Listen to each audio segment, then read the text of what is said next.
it is necessary to purge the establishment. What she's suggesting that churches do, a focus on... That's not necessarily a good thing to start with. Stating it wasn't around when we needed the greatest generation of the 30s or 40s. It happened before the election because there are too many Republicans that are afraid that their wrongdoing is going to... It's unacceptable, and I'm not going to sit here, stay silent, and not call it out. I'm calling out the lies. With rules for Thanksgiving.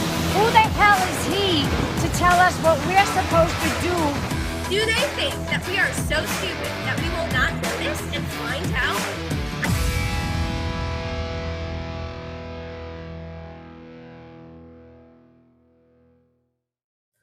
Hey y'all, it's Savannah from The Savvy Truth with Right America Media. I'm just here to remind all of you that we are partnered with MyPillow and Mike Lindell. So, if you guys are looking for some fabulous sheets, towels, blankets, dog beds, or just in general some made in America, sold in America, produced in America products, please go check them out.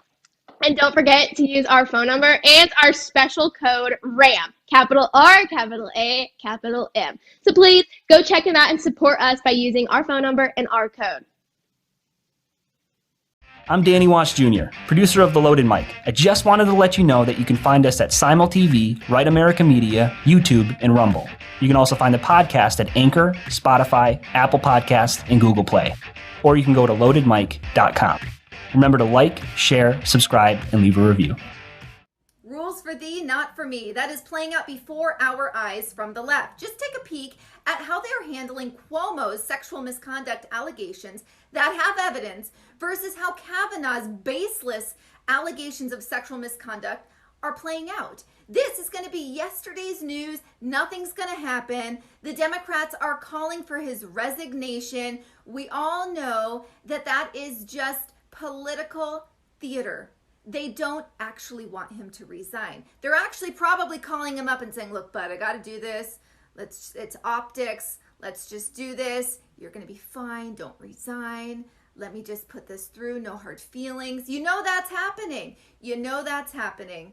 And you know what? Facebook has been linked to smearing a smear campaign against some of Cuomo's allegers. Go figure. I am a raging patriot.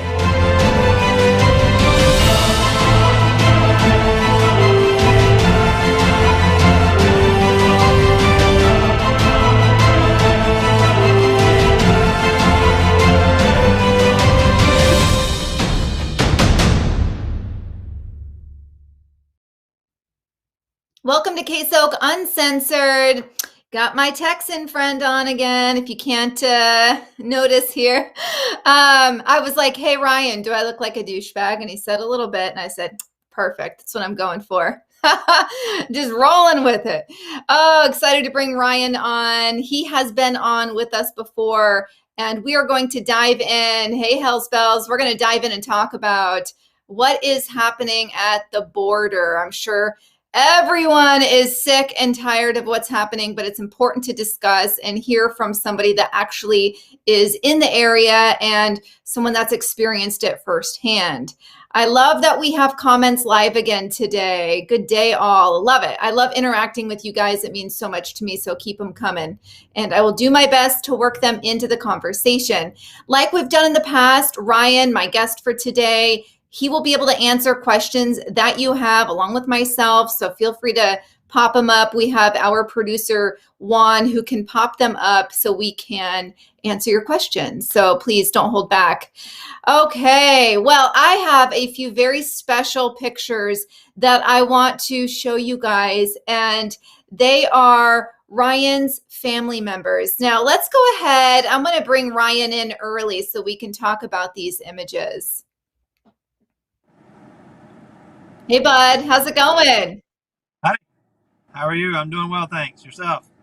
You know, I'm so bummed that you took your seatbelt off because you had your seatbelt on a minute ago, and I was going to make fun of you for having it on while you were parked. So, you know what? Thanks for taking away the comedic humor. I got it. There you go. Now I will talk mad trash. Oh, goodness. So happy you're on again. I adore you. And I saw you had your toothpick earlier. You do not disappoint. Hey, there she is. There's your baby. Oh, man. All right, Ryan. we're going to pop a few images up on the screen, and I would love for you to talk to us about them. Let's go with the first one, Juan.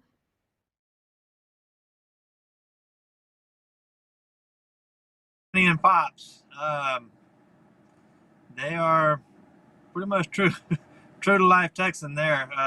That's on the front porch of the home place, and they bought the home place in 1918. Been still in the family, been in the family since 1918, still all in one piece. It had created a lot of bad blood because it always goes to the oldest male child of the next generation. Like it has gone from my uncle to my brother, skipping all 4 of my uncle's daughters. And then it'll go from my brother to my son. My brother has a son who is nonverbal Downs, is 30. And then my son is 5, is the next generation male. So it goes from, the ranches go from my brother to him. So yeah, it's created a lot of bad blood, but same token, not many places in Texas can tell you it's all still in one piece anymore either. Wow. It's kind of something like they claim to. Oh my goodness, that backstory is incredible. Let's share image number 2, Juan. That is my grandmommy and grandpapa. That is the son of the first man you saw. This is long about the time he inherited the ranch from Grandpa, from Pops. Probably about time of the Depression. And that was them right there. They are hardcore, just rough old cowboy type men. They were not to be quarreled with, and they kind of had that reputation in the area. You don't mess around with them. Don't mess around with the ranch or anybody in their family. It's just those type of guys. And it was that time period in Texas. Texas is still a different place, but at those point in time, Texas was its own world. It had its own set of laws and unspoken laws, and they were right in the heat of all of it. I love it. Let's bring Ryan back into the picture. Hey, there's future ranch owner there. That's the future ranch owner himself, out checking cows. That is such a great picture. I love that. Aw. That is. Well, those are great pictures. I really appreciate you sharing that with me. I interrupted you earlier. You were going to mention something. Oh, you're going to talk about how the ranch was back in those days, and up until about the mid 70s, early 80s. Ranch is patrolled by the ranch owners. You didn't have all the issues we have today. You didn't have fences getting cut and camp houses, wires getting broke, and all this kind of good stuff going on that we're having to deal with today, because we were kind of in charge of taking care of it ourselves. And it was just kind of unspoken law on every ranch in South Texas. You didn't cut across, and you damn sure didn't cut the fence. Right. Well, Ryan, can you tell us where in relation to the border, what do you call it, the home place? The home place? The home place? The home place is not as close to the border as the big place. The home place is probably an hour and a half. It's just south of a town we call Divine, which is about an hour to an hour and a half south of San Antonio. 290 acres. And then we have the big place, which is just east of Catarina. Catarina is about midway between Del Rio and Laredo, right on the river. And we're probably 25, 30 miles as a bird flies from the river. Oh, wow. At the big place in Catarina, yeah. And it's, oh, wow. I didn't realize you had 2. Yes. Very interesting. The home place and the big place. The big place is just, we just don't go down there much anymore. I mean, my dad lives at the home place, and he'd go to the big place 3-4 times a week by himself. He's getting close to 80, and we just don't let him go down there by himself at all anymore. It's just because it's dangerous, safe. right? Right. Like, what types of reasons are you uncomfortable Sorry, Ryan. What Well, I types of mean, reasons are you uncomfortable? It's dangerous. I mean, any given time, we're packing heat when we go down there, and I'm not talking about just a little pea shooter type pistol. We're carrying ARs, and I've got an AK strapped to my saddle pack on my saddle, and you have to be armed to the teeth whenever we go down there, just because it's just not safe. I had a buddy of mine a couple of ranches over, about 6-7 months ago, I guess it was now. He come out of the barn, and there was 9 guys standing between him and his truck, and 9 guys beat the living shit out of him, put him in the hospital for about 7 days, broke a couple of ribs and punctured some lungs, and took off in his truck and just left him laying there. Oh my gosh! On the ranch. Yeah, his dad happened to be coming out to the ranch to meet him to do some other stuff, and his dad pulled up on him and found him. He had his cell phone and everything in the truck. I mean, he didn't have a way of calling for help or anything. Wow. And how long ago was that? That's about 6-7 months ago now. So all within this past year and a half, would you say that in the past year and a half, that's when you saw it spiking, or when has it really started spiking? Since Biden's been in office? The true spike that I can recall when it quit being safe was probably 2005, 2006. Oh, interesting. Okay. It's along about that time period that the violence really started picking up, and it really started getting a little hairy going down there. Kind of make you nervous. I'm not sure why that time frame. As a kid, I'd go to Mexico all the time, all the way up 17, 18, 19, 20 years old. We wanted to drink, we went to Mexico. Yeah. And I give us probably 2003, I got stopped, about 20 miles outside of Nuevo Laredo, by the federales, and I got roughed up, and they took everything that I had. And right along about that point in time, when things started getting kind of rough and crazy over there, and then along about 2005, 2006 is whenever you really started seeing the damages being created by the border crossers. Wow. And then, that's insane. We had a lull in it. Probably the busiest year was probably 2011 or 2012. I would say that's the busiest year. Up until last year, that was the most expensive year. We were spending $1,400 a month on repairs at the big place, just fixing fences and water wells, anything they could trash out, they would trash out. And then those prices got down. Ryan, Dan has a question. Do the sheriffs have any power? The sheriffs have some power, yes. The sheriffs have no manpower to dish out the power that they've been given, though. I mean, the sheriff is just like any other county in the United States. They've got all the standard issues they have to deal with, and then they have to deal with now the tens of thousands of illegal aliens coming across. I'm trying to mind my manners and what I'm saying. Now they're having to deal with all the illegal aliens at the same time, and they're overrun. They don't have the budgets. It's not.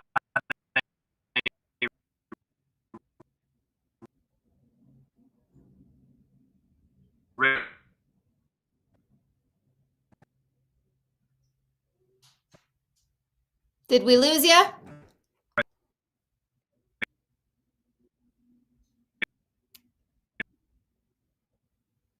We may have lost you, Ryan.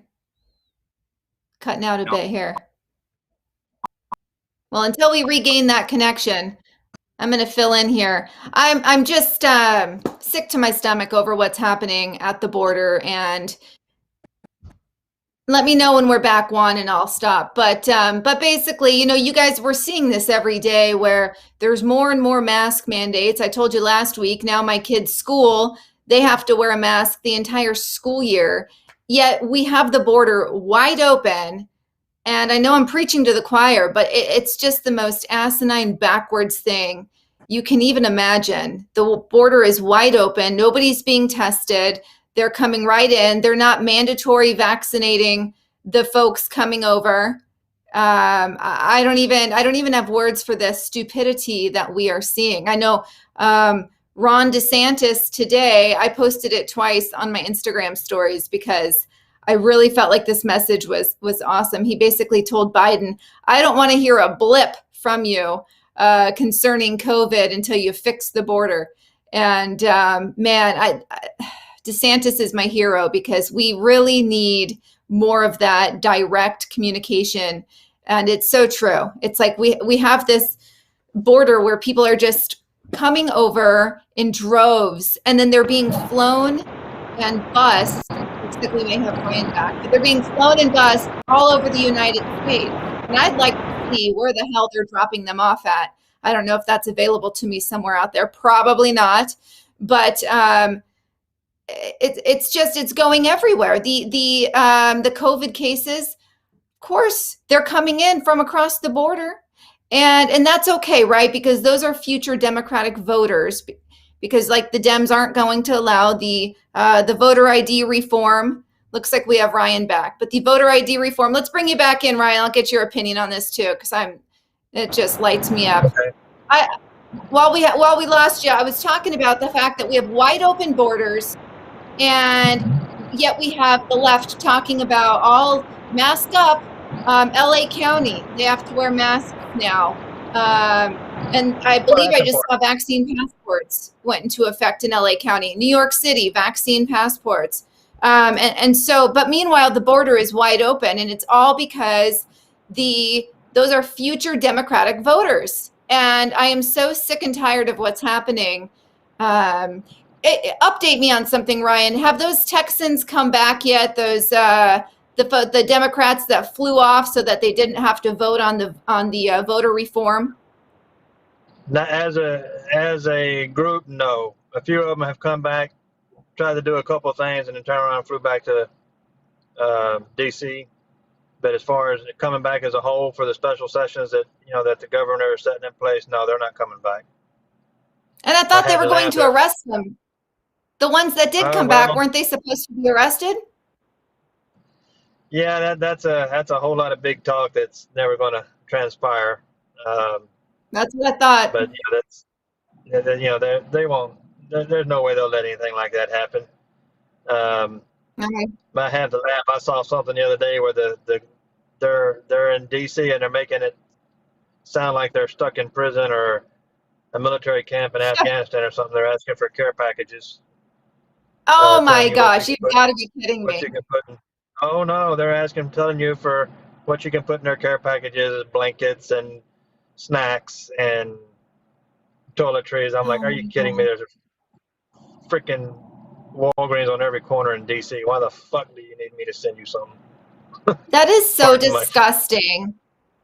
Oh my gosh. All right, Dan, did they know the Bundy's ranch that the Bureau of Land Management harassed and eventually killed them?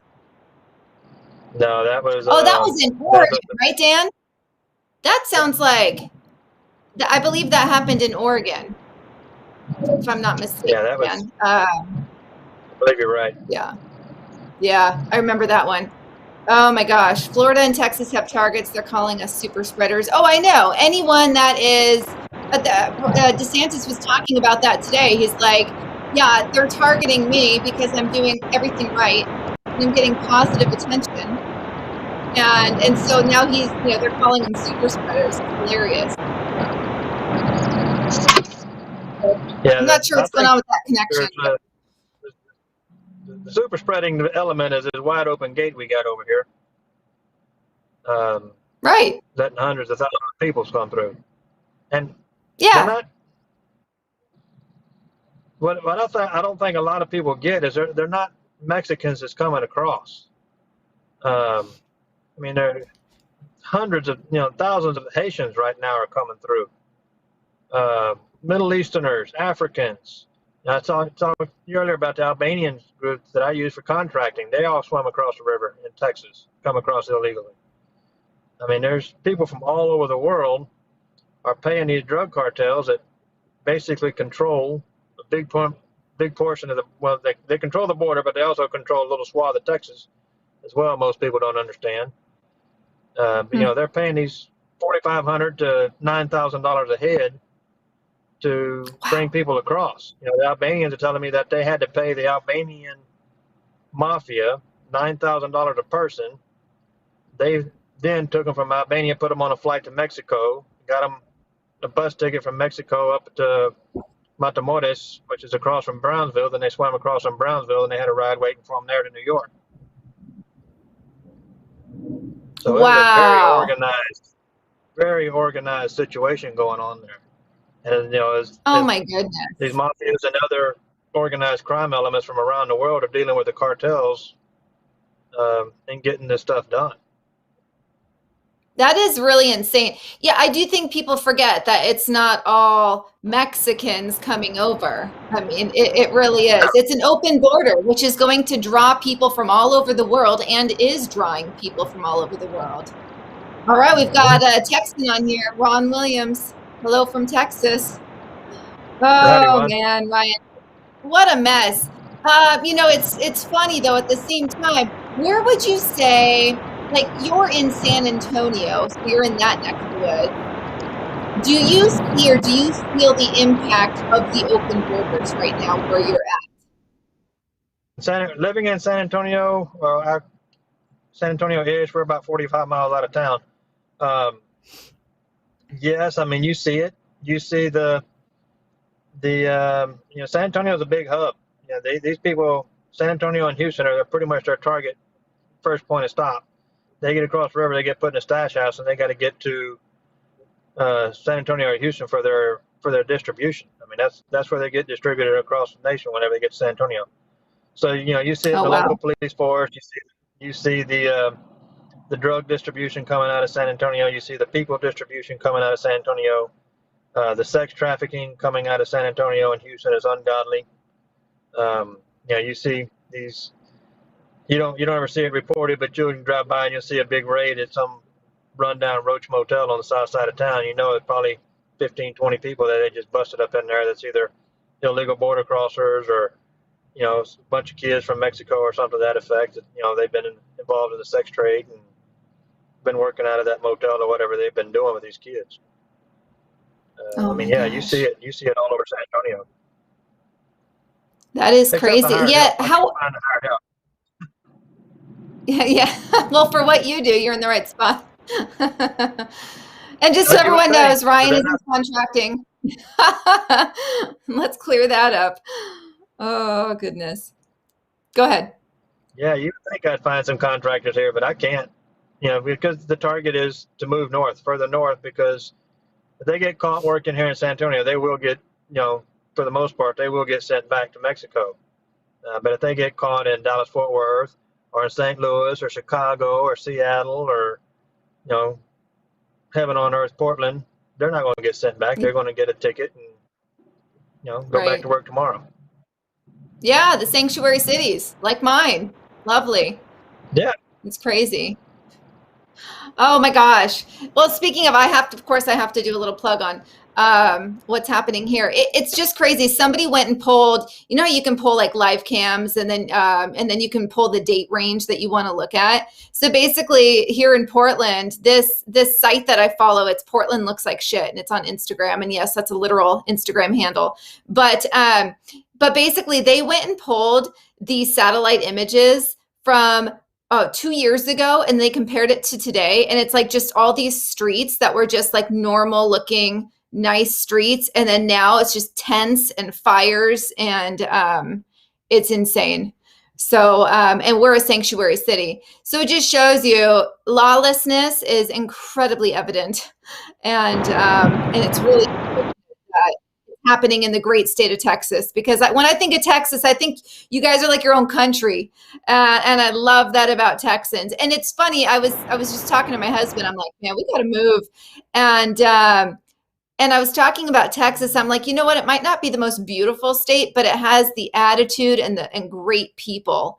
And I know you'll probably argue me on the beautiful part, but no, in comparison to what I have here, mountains and ocean and everything you can imagine, but we have the crappy politics. So, but Texas, to me, I just love the people, such as yourself. I mean, It's what I think of when I think of Americana. So, man, I just feel so bad that you guys are being inundated with all the lawlessness and just these open borders where Biden is literally paying people millions, maybe even billions, I don't know, of dollars to not build the wall. I mean, it's just, they're paying them not to build the wall. I mean, that is the biggest waste of taxpayer money out there.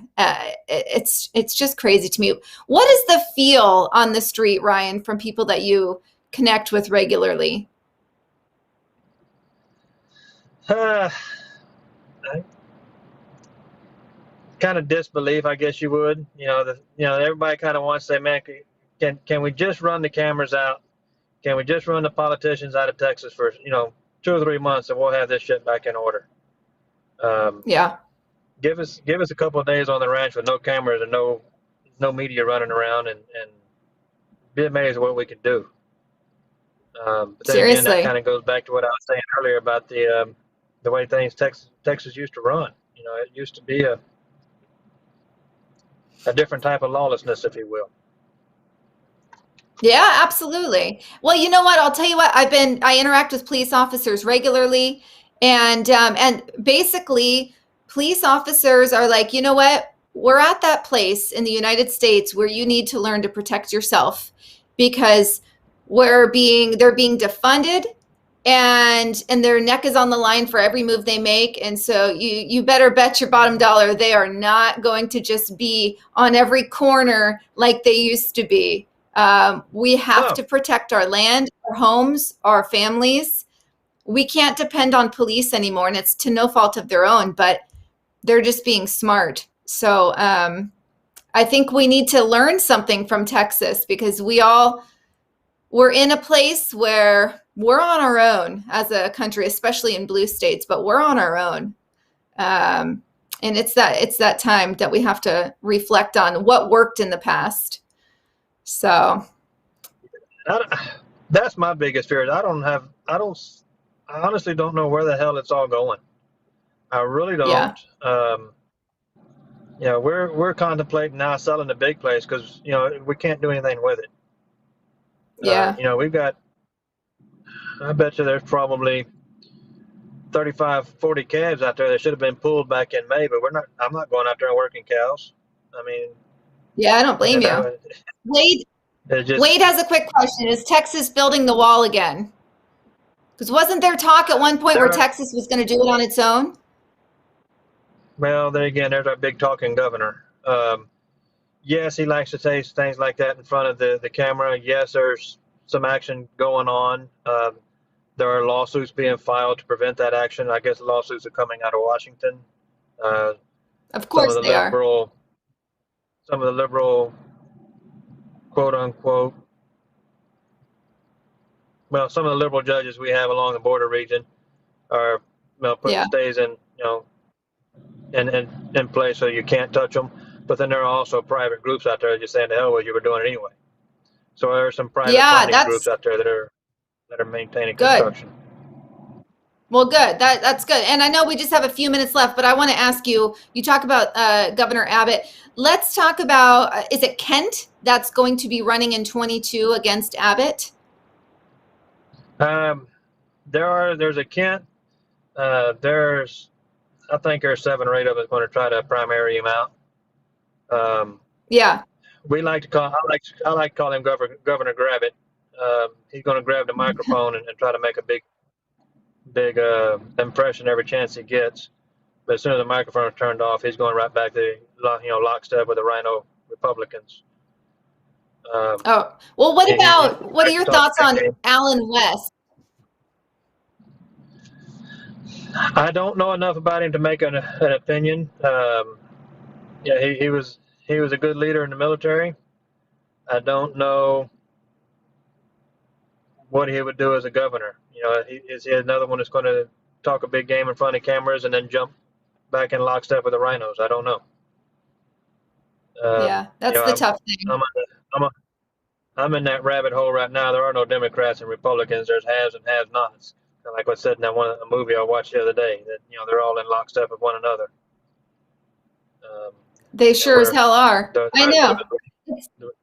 The rest It's of us hard to are out sniff here them out. Not trying to even test for Trump could ourselves. sniff them out. Oh my gosh. We have Mayor Wade on here, and everyone's saying he needs to run for for vice president in 24. Mayor Wade of Idaho, 24. Oh, thanks, Pyro. That's hysterical. Oh goodness. Well, yeah, you've got a lot going on there. Texas had big balls at one time. They sure did. And Hey, don't man, say did. Some of us still do. well, I know. I believe you. But no, I know. That's why everyone loves Texas.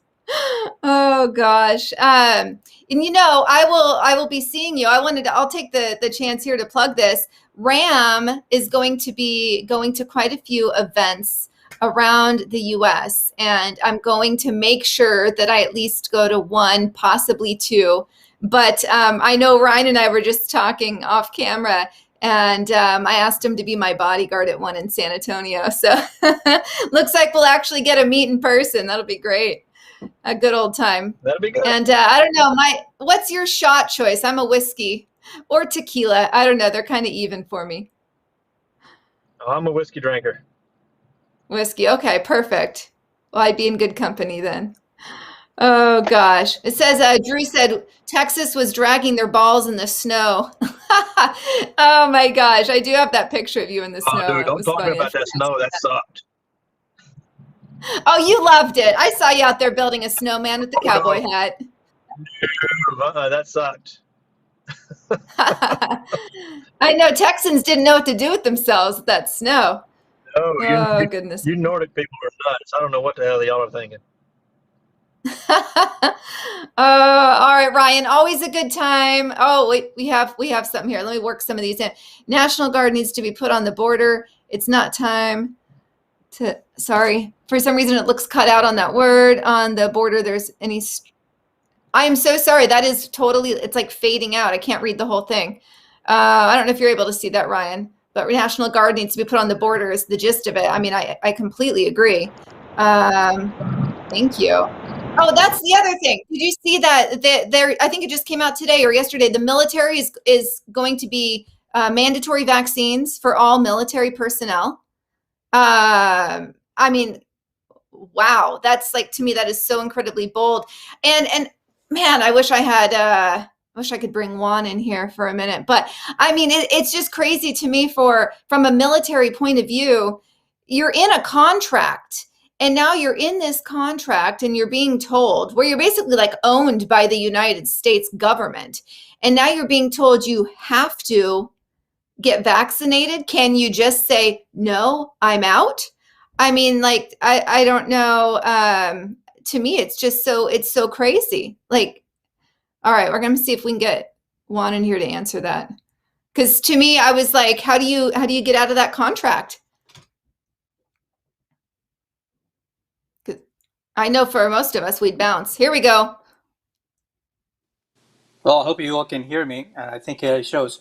I apologize. I'm in my mobile studio right now, which happens to be very close to Drew. Unfortunately, I don't have time to meet him today. But no, actually, no, you cannot get out of that contract. You are locked in for the amount of time that you have. Actually, this brings a very similar situation that happened in the 1990s when the anthrax shot was an issue with the military. It was an experimental vaccine, and it was actually there was a few people that died in the military because of the anthrax vaccine, even though the FDA never approved the vaccine. The military was forced to get the shots, and many people had bad reactions, and they're still having bad reactions about the anthrax. But they were forced into getting the shot. So this situation is very, very similar. Even though the law says you cannot try experimental medicine on military personnel. They did it in the 1990s, and they're going to do it again today. Going back to you. Wow. That is absolutely nuts. Ryan, did I see you point at yourself? Like you were someone that was forced to take the anthrax vaccine? Oh, we've got him muted. There we go. We've got you now, Ryan. No, I was just saying when I was in, I got 10 ton of shots. I didn't know what the hell they were. Who knows? I mean, to the troops, I think to the troops, a lot of them, it's just going to look at it as just another shot I got to take. Because at that point, Yeah. especially I served in the early 90s from, 91 to 95, and I have no idea what they were putting in me. Yeah, that's nuts. Drew was just saying he was looking to join the National Guard, and they told him he either has to get a shot or get tested every single week. I know they're doing that with police departments. He's questioning going back into the Guard because of it. I don't blame you. I know they're doing that to police departments across the country. Is you either have to be vaccinated or you have to get tested every single week. I know I talked about that last week, but that is freaking expensive to purchase all those tests. And just asinine all around. But I feel really bad for military personnel right now because you're already signing your life away basically for that amount of time. And I respect military so much, but for them to now face mandatory vaccine when it's not even FDA approved, to me, that is just so wrong. But you're right, Ryan. Some of them will just say, line me up, and it's just one more jab, and others are not going to be so happy about it. So we'll see how that plays out. And hopefully not too many side effects, because we need as many military personnel as we can have. And we've all seen there's a lot of side effects coming out recently. So, all right. Well, Juan, thank you so much for jumping on like that. And I just think it's so cool. For those of you who don't know, Juan's the producer of the show, but he also served in the U.S. Air Force. And I think it's just really cool to be able to hear from somebody that spent quite a bit of time in. So, and Ryan, I should have asked you too. I forgot you served in the way back. Awesome. Well, thank you so much for coming on. You have a great rest of your day, and I will see you in November in San Antonio. All right, tip my hat to you, sir. All right. Yeah. Talk to you soon, Ryan. All right, you guys, thank you so much. We had a few little malfunctions there, but we're good. I appreciate you guys hanging in there.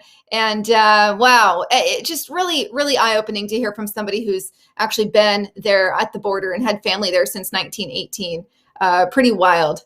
And it's a real shame what Texas is going through right now. But if anyone can prevail, it's Texans. We've got some more talking about vaccines in the military. Yeah, I know they do give you a crazy cocktail. I think my grandpa actually passed out. I'm going to tell a quick story time.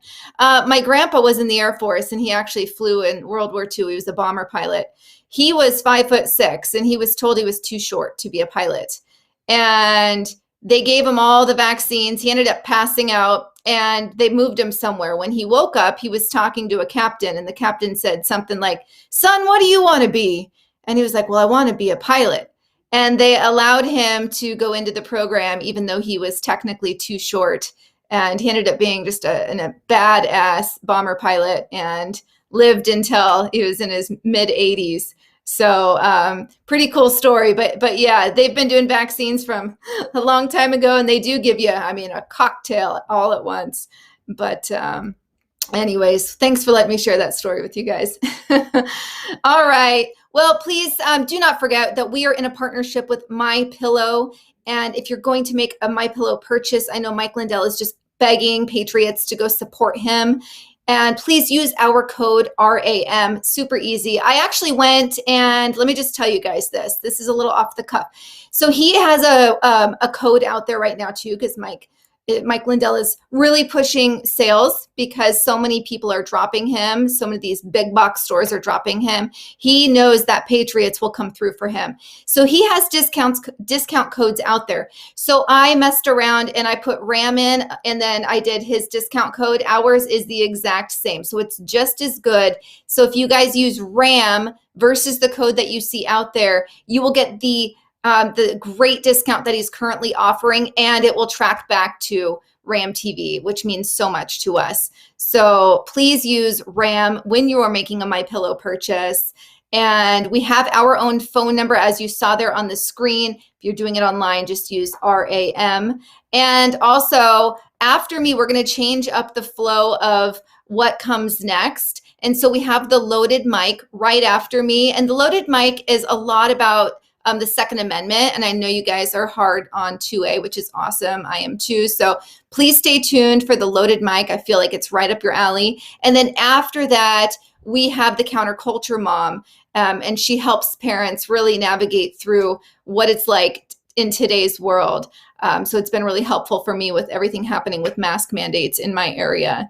So please hang on and check out those other 2 great shows. And then I will be back next week with a personal friend who is a nurse, a traveling nurse, and he's been all throughout the United States throughout this pandemic, and he's going to talk vividly about what he has seen.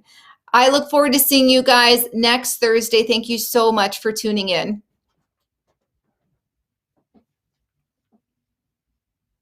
Yeehaw! All right, thanks.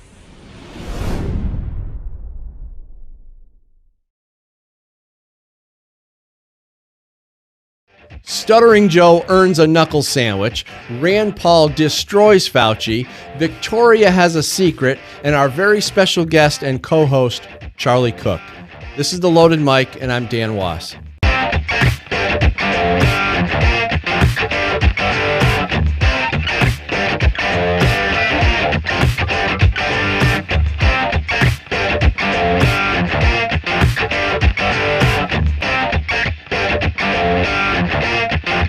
You're listening to The Loaded Mic.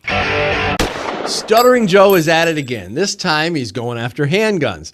In another one of his barely comprehensible speeches, he talked about banning handguns because, according to him, you don't need them. As if Joe is the one to decide what you need. The idea that politicians have the arrogance to think that they'll determine what the American citizen needs, or should have for that matter, is beyond comprehension. When did need become part of the conversation? When did need become a metric by which we measure our rights? The last time I looked, it wasn't called the Bill of Needs. And besides the fact that Americans have the right to keep and bear whatever arms they choose, there's also that little stubborn fact that the gun grabbers continue to ignore. The fact is, 2.5 million times per year, guns are used to save lives. 46% of those potential lives saved are by women. This is from a study by Florida criminologist Gary Kleck, backed by data from the CDC. But apparently, Joe and his gun-grabbing cohorts have decided that guns and gun ownership should be measured by a level of need that they, the Democrats, will determine. The anti-gun crowd is already on board to accept need as a valid measurement for gun ownership.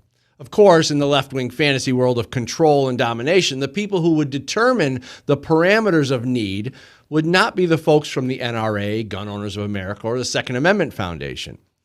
They would be anti-gun politicians, paid lobbying groups, and gun control zealots. In case you haven't noticed, Joe, there's no need in the Second Amendment, and we won't let you write one in. Old Joe also fails to tell you that ever since the Gun-Free School Zones Act of 1990, which he introduced, was signed into law, school killings have nearly doubled. Simple fact is, Joe made it nearly impossible for teachers and students to be protected as a result of this heinous law.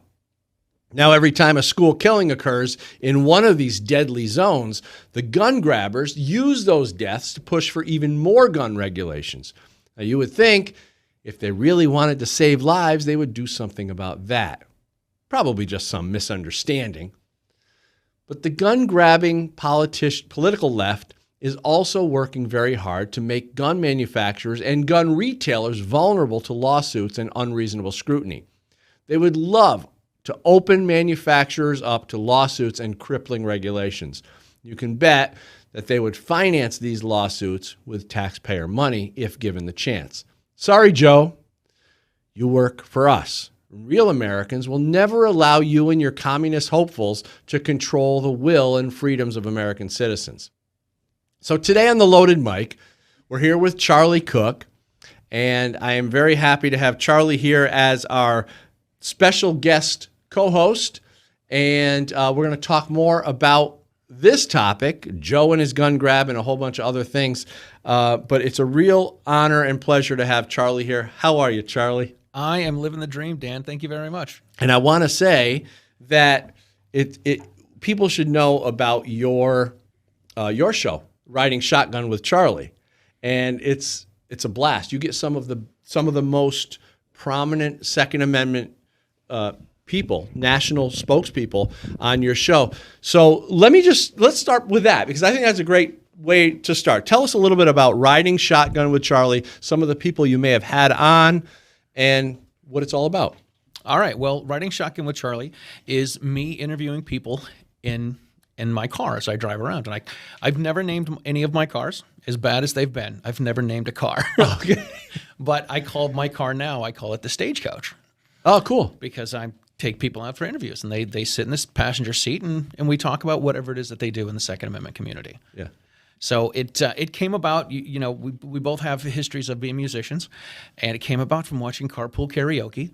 And I'm like, man, this chubby English guy gets to hang out with rock stars. And I'm like, I want to hang out with rock stars. And I'm chubby and I speak English. So this should work out. Well, you and I both wanted to be members of KISS when we were did. I wanted to be the lead trombone player. You got closer than I did, I'll tell you that. If you feel it appropriate and you want to say some of the people who you may have had, some of the celebrities, some of the pro-gun people you may have had on your show. Absolutely. So I've had, oh my God, I hate saying I've had a lot of people and I don't know where to start, but I have had Rob Pincus on the show. I've had Masada Ayub on the show. I've had Hickok 45 on the show. I've had Diana Muller on the show from the DC Project. And I've had, let's see, I love saying this. I've had Miss Oklahoma, Miss Arizona. I've had three Miss Illinois in my car. I've had Miss Connecticut. I've had Miss New York. I've had Miss Massachusetts. I've had Miss Ohio. I've had a lot of ladies from the DC Project in the car, which is really cool. They're a lot of fun to hang out with. I feel like I'm kind of in I hate saying I'm in with the ladies, but hey, that's not a bad place. Not a bad place to be. If you get to hang out with the chicks, it's always a cool thing. That's awesome. So Riding Shotgun with Charlie, I'm sure people can find it online. You can find it online. I've got a website, ridingshotgunwithcharlie.com, but Riding Shotgun with Charlie on YouTube is where they can find all the shows. Awesome. They can watch all the shows because it is a video show. They can listen to the shows in podcast form as well. So I put the audio out as a podcast. Awesome. Well, it's great to have you here as kind of co-host today. We have a lot to talk about, and I wanted to hit on first Joe Biden, and we've talked on this show a lot about the Gun-Free School Zones Act that he introduced in 1990. Ever since the Gun-Free School Zones Act that Joe Biden introduced was signed into law, school killings have nearly doubled. And so we always, on this show, we talk about it a lot, and we wonder, like, well, do they understand? Do they see what the effects are of this terrible law? Do they see that they're making students? This is crazy to me. The Democrats will say that they'll pull the Whitney Houston and they'll say the children are the future, but we're not going to protect them. We're going to put them in schools where nobody can protect them, or they have to go through a bunch of rigmarole to be able to protect the kids. Yeah, and that is a technical term, rigmarole, right? That is very technical. How do you measure rigmarole? I don't know. It's a $7 word. I don't know. That's one of those funny words. But it's so true that, we try to tell the anti-gun crowd, Moms Demand, Every Town, Brady Campaign, all these people out there who are continuously trying. You would think they're trying to put people in danger. And we tell them, I know I do, over and over, the laws that you support, the laws that you're standing on the steps of the state houses that you're out there supporting, trying to get put into place, are actually getting people killed, because what they're doing is they're eliminating the ability of good people to be able to exercise their Second Amendment right. We talk about universal background checks. We talk about waiting periods for handguns. Not waiting periods, cooling off periods. Cooling off, yeah. Because the only time you buy a gun is when you're mad at someone. Right. To me, what that tells me is that the idea that someone needs a cooling off period is really what's happening in the minds of the anti-gunners. That's what they're thinking, that you're thinking. Right. That's what they need. They need a cooling off period. Right. It's interesting to talk to when I talk to my anti-gun friends, and they'll say, well, you do carry a gun? Yes. Do you carry it loaded? Yes, I carry it loaded. Well, what if you get into a fight with someone on the side of the road? Well, first of all, I'm 51 years old. I've never been on the fight on the side of a road. Well, what if somebody, dents your car in the parking lot? I'm like, so you're going to pull a gun out and shoot someone because they dented your car? That's what they're thinking you would do, right? Right, because that's what they would do, because I'm thinking to myself, you know what? You really aren't smart enough to own a gun yourself, are you? Like, you don't understand what having a gun is about. We all know it's the last resort to being able to protect yourself. Right. I didn't pay attention to my surroundings until I started carrying knives and guns around. And now we pay attention to surroundings all the time. You're hyper-focused now. You are. Yeah. You are. And you can walk through the store and you can see people that are completely clueless as they walk through the grocery store. They're completely oblivious to the fact that you are also in the aisle and you're I don't want to say you're in their way, but you're standing there and they have no problem bumping into you. Yeah. You know, people are completely oblivious to all this sort of stuff. And when you start to carry knives and guns and you start to pay attention to your surroundings, this is when you're like, okay, what am I willing to shoot someone for, and how do I avoid having to do that? Yeah. And people they don't get that at all. No, they don't. They think that you're carrying a gun because you want to go out and kill people. Right. And it's astonishing to me that they would think that, because, and here's the big secret that nobody really talks about, because we don't always understand the psychology behind it.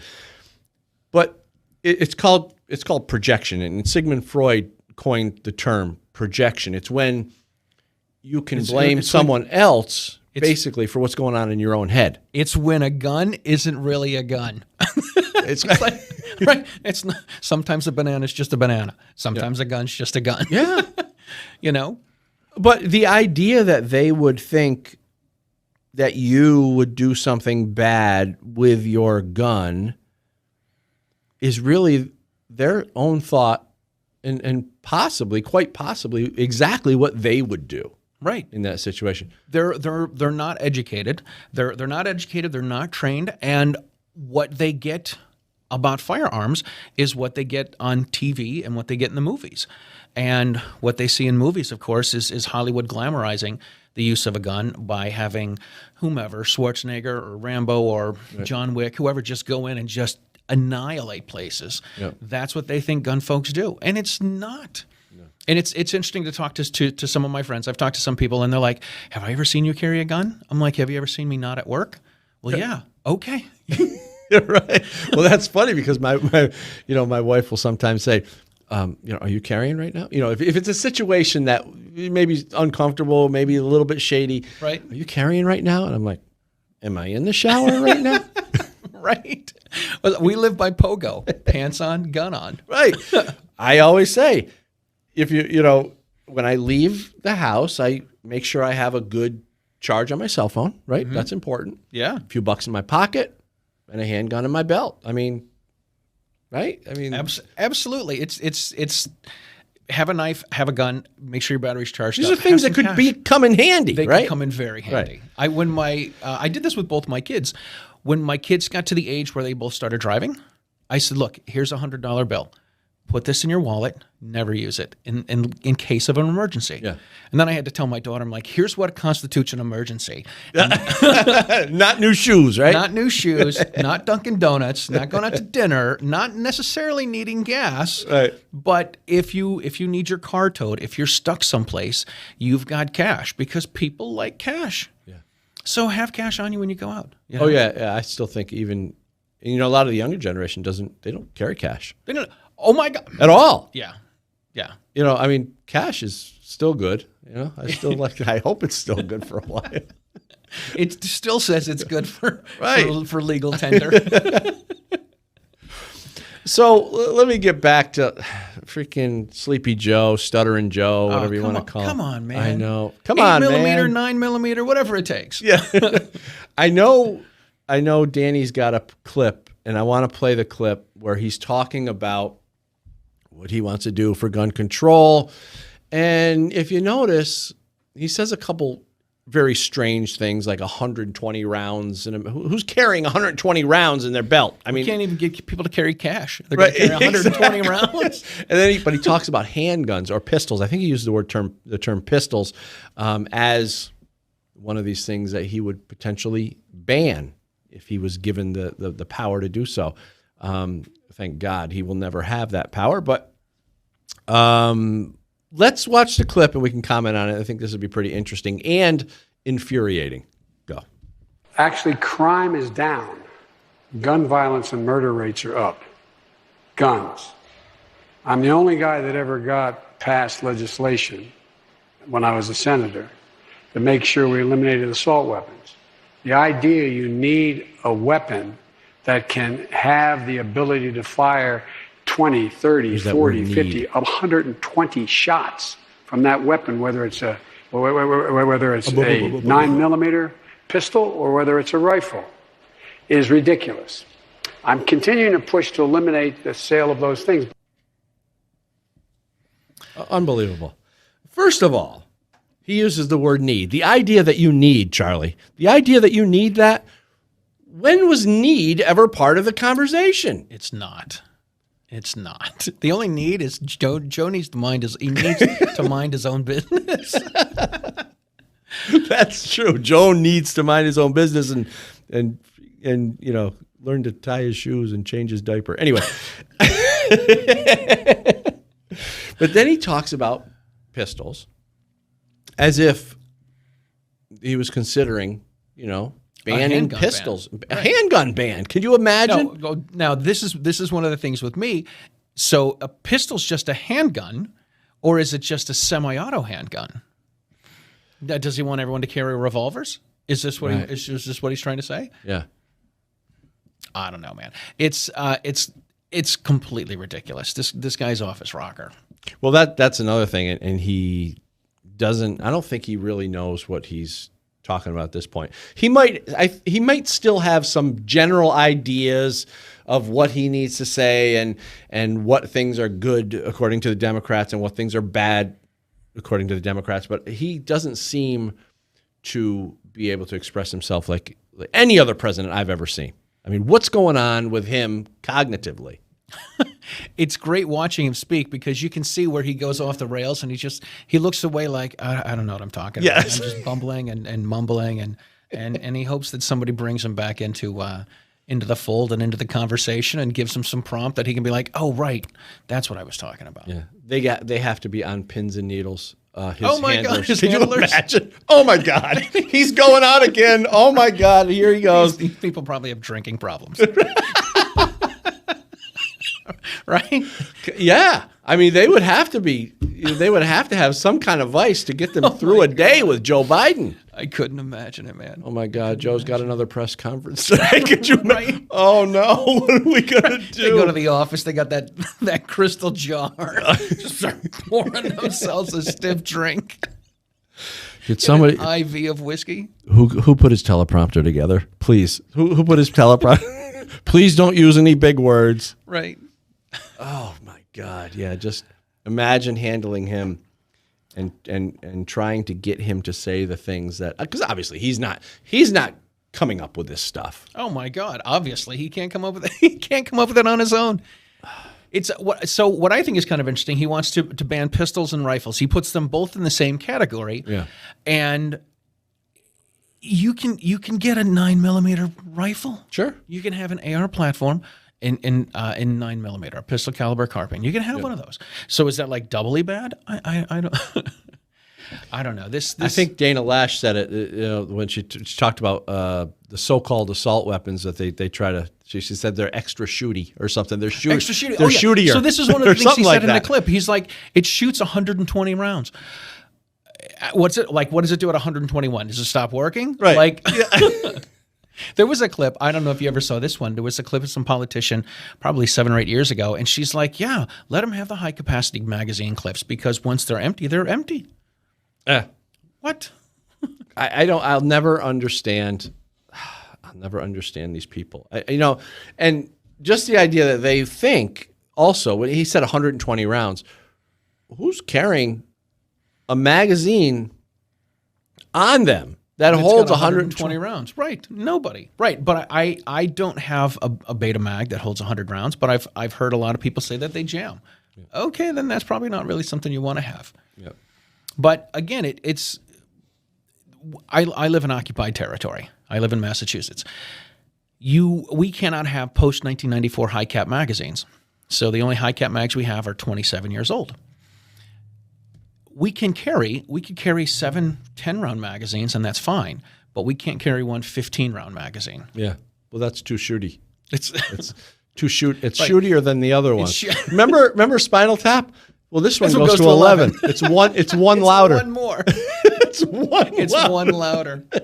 Well, what if you made 10 as loud as 11? Yeah, then there's that big pause, and he goes, but these go to 11. Right. Very funny stuff. And then remember the sandwich? He's trying to make the sandwich. Oh, Look, fold it. It doesn't fold. You fold. It's around and it's square, and he's doing this whole thing. My favorite one is at the credits of Spinal Tap. He's like, well, what would you do if you weren't in Spinal Tap? He's like, I don't know. I don't know. He's like, would you be a shoe salesman? He's like, well, what are the hours? What are the hours? We used to watch that when we were kids, and it was just the most hysterical thing. You and I were talking about something in the green room. We were talking about Joe wanting to ban 9s, right? Oh, that's right. Yeah. And so I'm like, well, if he wants to ban 9mm, does he want everyone to carry 45s? Is this what he's trying to tell people? Fine by me. Right. So then we have to have the high cap magazines so we can have just as much ammunition because the rounds are bigger. Yeah. I think that the anti-gun folks, anti-gun wackos as I call them, they get some of the terminology that we use. This is what we were talking about. Yes. They pick up on some of the terminology, and they start to use the terminology like they know what they're talking about. And this, I worked for UPS one summer, and I had this guy tell me, I told him I was a gun guy, and I was relatively new, just a couple years into gun stuff, and I said, he's like, so what kind of guns do you have? I'm like, well, I've got a Smith & Wesson. He's like, oh, they make some really nice 9mm. I'm like, so what, the 22s suck? Like the 45s fall apart? Is this what you're telling me? But it was something for him to grasp onto, to have some sort of a connection.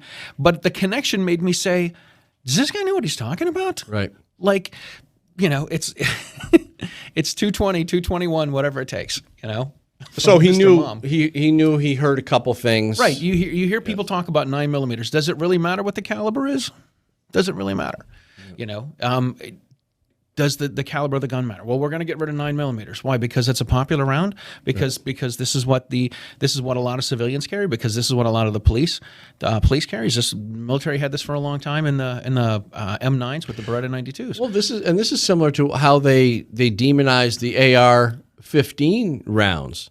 The 223, for instance. It's a high-powered rifle. Dude, it's a high-powered rifle for a little teeny tiny bullet. Yeah. I do this all the time in class. I'm like, so here's a 223, and then here's a 308 cartridge. Right. Which one do you think is more killy? Right. The smaller one? Killier. I think that's the technical word is killier. Which one's more killier, the smaller one or the bigger one? This is good for, essentially, this is good for two-legged creatures, but this bigger one's better for four-legged creatures. So you're not okay with me having something that will harm two-legged creatures, but you're okay with me having something that'll take down an elk. Because they don't know. They hear what... Right. Like what... The high-powered rifle. It's a high-powered rifle. Okay. Well, as opposed to what? A low-powered rifle? I've never seen... A slingshot? Is this what you want?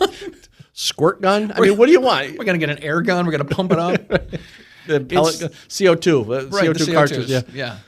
And then when you run out of air, they're like... Right, exactly. I remember those. It's ridiculous, and they do latch on to stuff, and they think they know what they're talking about. I've been doing this when I teach classes. I give them people choices of what AR means. And of course, they all come out with those assault rifle. No. An automatic rifle. Nope. People still, at this point, they still think. So here's the choices I give them besides assault rifle and automatic rifle. I say, does it stand for an American rifle? Oh, does it stand for an anxiety reducer? I ask them if it stands for an a-hole remover. But the newest one that I've came up with last year is anti-riot. Oh. I like anti-riot. It's an anti-riot gun because when there's a riot and you pull out an anti-riot gun, the riot goes stops. away. Yeah, it's amazing. Exactly. They go, oh, that's awesome. But just the idea that people still think that AR means assault rifle. Yeah, it's nuts. You would think that by now they would have caught on. But there's always a new group of anti-gunners being brought in and educated by the anti-gun left. So there's always new blood, so to speak. coming in, so they don't know, and they just want to recruit them. Because I think what happens is after people start to understand what the anti-gun lobbying groups do, they start to go, well, maybe this isn't so good. Maybe after watching Antifa and BLM, burn down cities across America, maybe I should actually have a gun to protect myself. Right. So thanks a lot, Everytown, but I don't think I'm going to be hanging out with you clowns anymore, because I'm starting, as I get older, maybe these people are saying this, I don't know, I'm hypothesizing here, but as people get older and they start to get more information and more data and they start to see more things, maybe they start to understand that. Yeah, the light goes on a little bit. Yeah. Yeah, it starts to come on. It's... as a guy that teaches gun classes, I love seeing it when people are like, "Oh my gosh, we should, we have these restrictions. We again, being from Massachusetts, you can't have high-cap magazines. You can't get these guns. Well, what do you mean I can't get these guns? Can't they get them in New Hampshire? Yeah, they can get them in New Hampshire. You can have them in Maine. You can have them in Vermont. You can get them in Ohio or Pennsylvania, but you can't get them in Massachusetts. Well, how come? Well, because of the laws that we have, because our politicians think that we shouldn't have, again, high-cap magazines or brand new Glocks or... What is high cap in Massachusetts anyway? The magic number, this is... Are you at 10? The magic number is 10. So a couple years ago, when New Jersey came out and they're like, well, we're going to ban 15-round magazines. I'm like, look at you guys with your 15-round magazines. Now they're getting banned. We've had 94 was the federal assault weapon ban. In 1998, Mitt Romney permanently adopted the federal assault weapon ban in Massachusetts. So we can have high-cap magazines, but they have to be made before September 13th, 1994.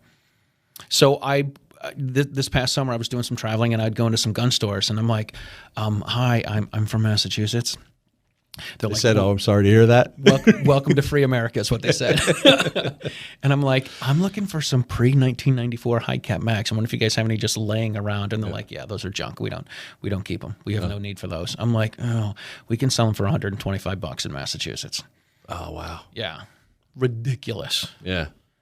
That's like, oh, man. That's like selling bootleg T-shirts at a Kiss concert. Exactly. It really is. We got these old you see Charlie out there peddling some 1983 concert shirts. Oh man. All right, so I want to move on here a little bit. I hate to even continue to talk about coronavirus and vaccines, all the nonsense, because I think it's all just it's getting ridiculous at this point. But I think it's important to look at what happened between Rand Paul and Dr. Fauci. Dr. Fauci. He Rand Paul is on the warpath for Fauci, and thank God, because there is something going on there as far as I can see. The whole gain of function and Fauci having involvement in funding that. Funding the organization that did the gain of function research and knowing about it, but yet denying that he even knew about it. So I think Danny's got a clip here, and let's watch this clip and we can talk about this. Dr. Fauci, knowing that it is a crime to lie to Congress, do you wish to retract your statement of May 11th where you claimed that the NIH never funded gain of function research in Wuhan? Your microphone. Senator Paul, I have never lied before the Congress. That's a and lie. I do not retract that statement.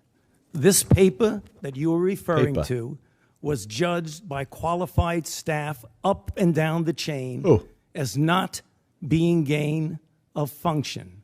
So let me finish. You take an animal virus and you increase its transmissibility to humans. Right. You're saying that's not gain of function? Yeah, that is correct. And Senator Paul, you do right not know what you are talking about, quite frankly. And I want to say that officially. You do not know what you are talking about. Okay, you get NIH, one person. Let's read from the NIH definition of gain of function. This is your definition that you guys wrote. Their definition. It says that scientific research that increases the transmissibility among mammals is gain of function. They took animal viruses that only occur in animals and they increase their transmissibility to humans. How you can say that is not gain of function? It is not. It's a dance, and you're dancing around this because you're trying to obscure responsibility for 4 million people dying around the world from a pandemic. Pretty amazing stuff. People, I don't know if everybody realizes just how amazing that is. What Rand Paul did was he trapped him, and he made him admit to the lie. He gave him the option to retract his statement, and then Fauci did not retract it. So that was step number one. And then he said, so what you're saying is that this, and he described it right from what they said, their definition. He said, so what you're saying is that this is not gain of function? And he said, yes, that's what I'm saying. So your gain of function is not a gain of function? Right. So you can't have it both ways. Either the definition that your company puts forth is accurate or it's not. Mm-hmm. They're promoting that definition of gain of function, but Fauci now is denying it because he denied it before. Earlier, there was another clip that he denied it before. So now Rand Paul is basically just trapping him. And I'm getting the wrap up here. I didn't realize we're out of time. We got to take a break. Maybe we can get back to this a little bit more when we come back from the break. So just hang tight. We'll be right back.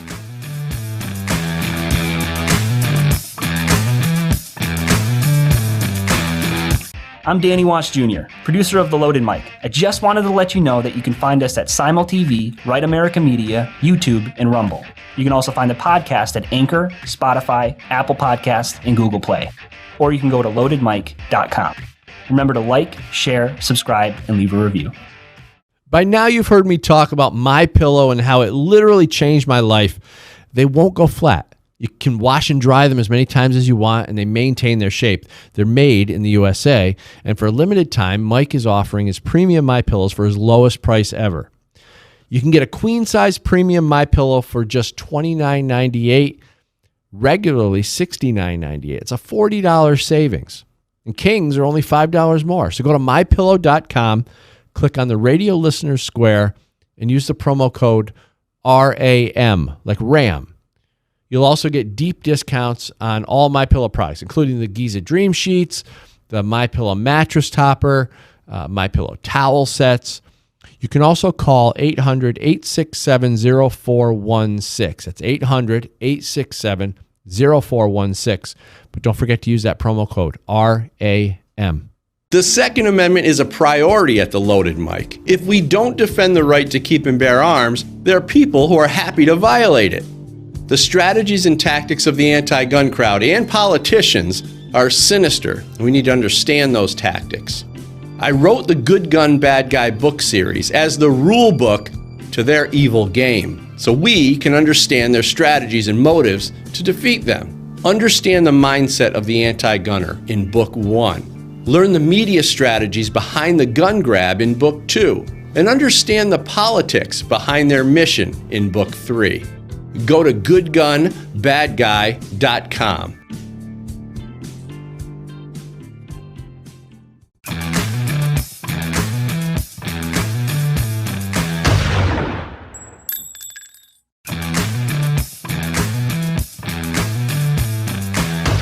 All right, so Charlie, just to wrap up the last story, do you think anything's going to happen to Fauci? No. Nothing's going to happen to him.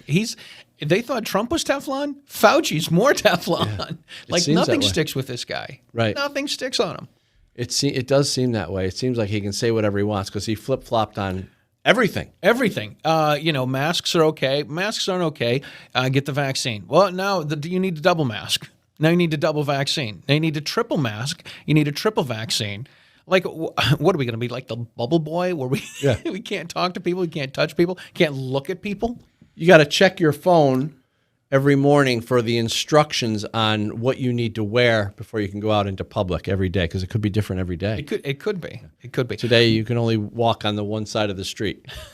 I will say this. I've had, during all of the pandemic, and I can't even call it the virus. Sorry. I call it whatever, the virus that shall not be named.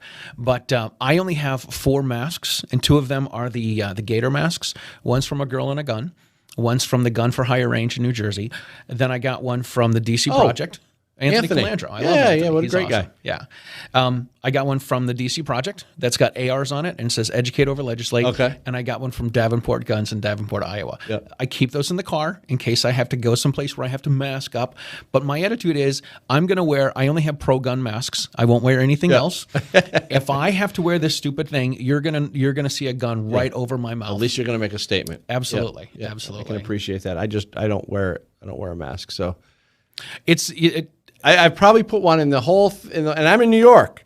In the whole thing, I probably put a mask on a dozen times, and that's really not a lot. That is not a lot for 15 months, 16 months. One or two of them were traveling on planes and stuff like that. But I really, really fought it hard, and to the point where I was talking to a lot of managers of stores because the way I looked at it was, you guys are not pushing back. The managers, the stores, the owners of the businesses are not pushing back on the state. The state can send down these mask mandates, Cuomo in our case, and what do you guys do? Okay, you just do it?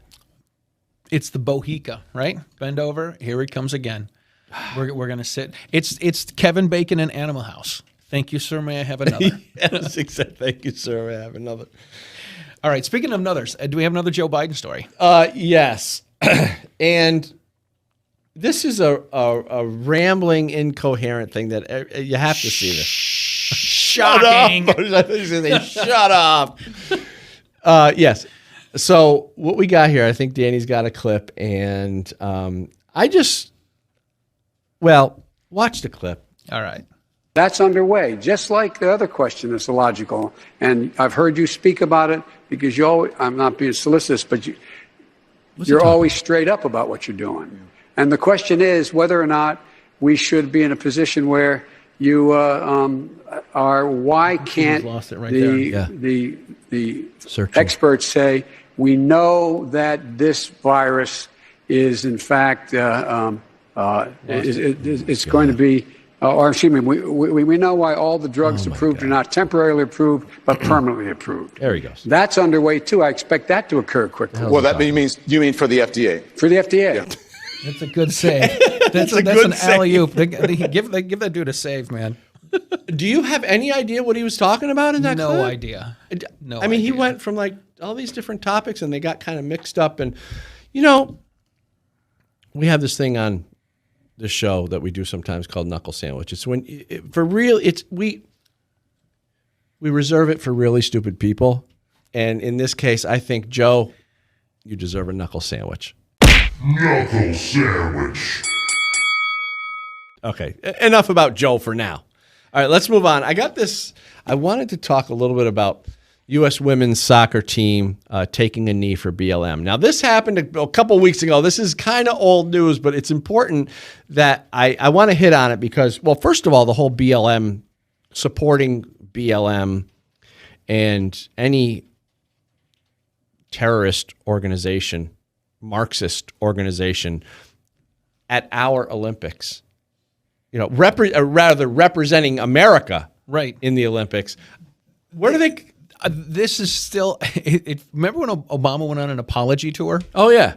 The next president's going to have to do the same thing. Yeah, apologize. Listen, we're apologizing about Joe Biden. We apologize about the BLM. We're sorry about all the stuff that happened at the Olympics. Funny thing about the Olympics, the ones that are really winning at the Olympics are the skeet and the trap shooters. Oh yeah, right. That's true. Which is interesting to point out. Yeah. So representing the BLM and taking a knee, it's ridiculous. Well, here's an article from Town Hall. U.S. women's soccer team took a knee for BLM before the Olympic game.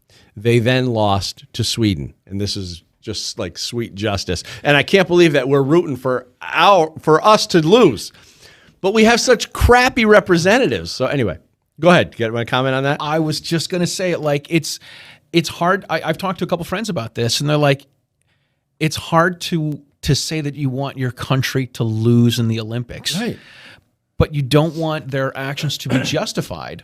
Right. And you don't want to be like, well, this is what they believe, and look at them, they're winners. This is what they believe, and look at them, they're losers. Yep. They're absolutely losers. This article goes on to say U.S. women's soccer team competing in the Tokyo Olympics lost to Sweden's team on Wednesday in their first game. The final score was 3-0, which shocked many, considering the U.S. team was ranked number 1 in the world and Sweden's team is ranked number 5. That, to me, it sounds like karma right there.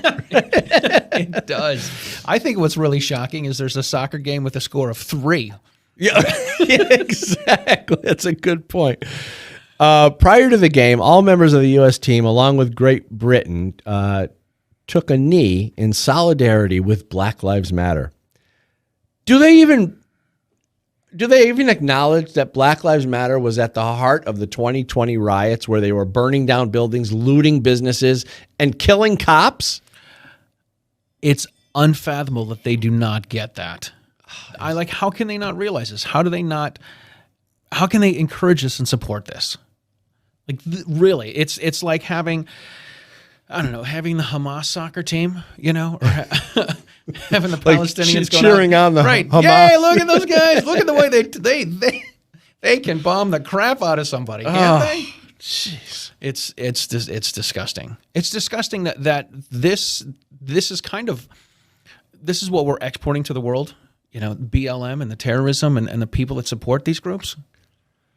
This is what the left seems to want. I just can't believe that we have such a beautiful experiment in self-governance in America.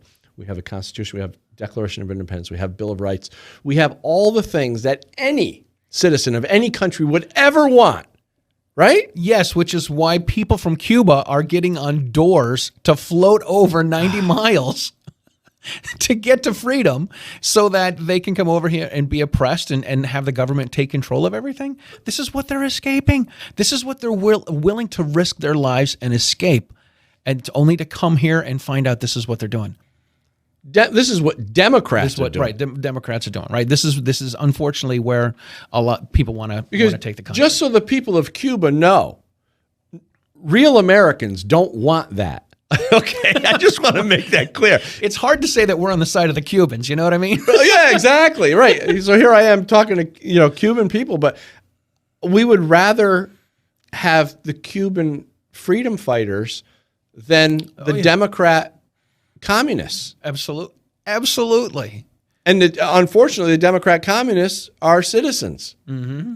What? How does this happen? No idea, man. No, it really is the bizarro world. Well, yeah, believe me, we don't want communists in our country at all. So, anyway, so it goes on. This women's soccer team stuff. There was a quote here from Megan Rapinoe, which we're going to get into a little bit more. She's a handsome woman. Oh yeah, she? That's a good word. You used the perfect word. She says, "Quote: Did we expect this result tonight? No." End quote. And that's from U.S. forward Megan Rapinoe, who did not start but came on as a substitute in the 64th minute with the score 2-0, according to the Associated Press. Okay, hold on. Yep. Soccer games are what, 90 minutes long? I think one period. I don't know. Are they? I don't know. Look, I coached soccer when my kids were young. I coached soccer.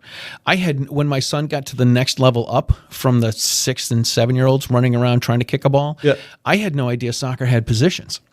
Okay, I had no just idea. Everybody's kind of out there. Yeah, right. And then all of a sudden, my son's sitting in the soccer field. I'm like, what is he doing? And they're like, he's playing defense. I'm like, they have defense on soccer? I had no idea. No idea. I had a friend of mine call me up.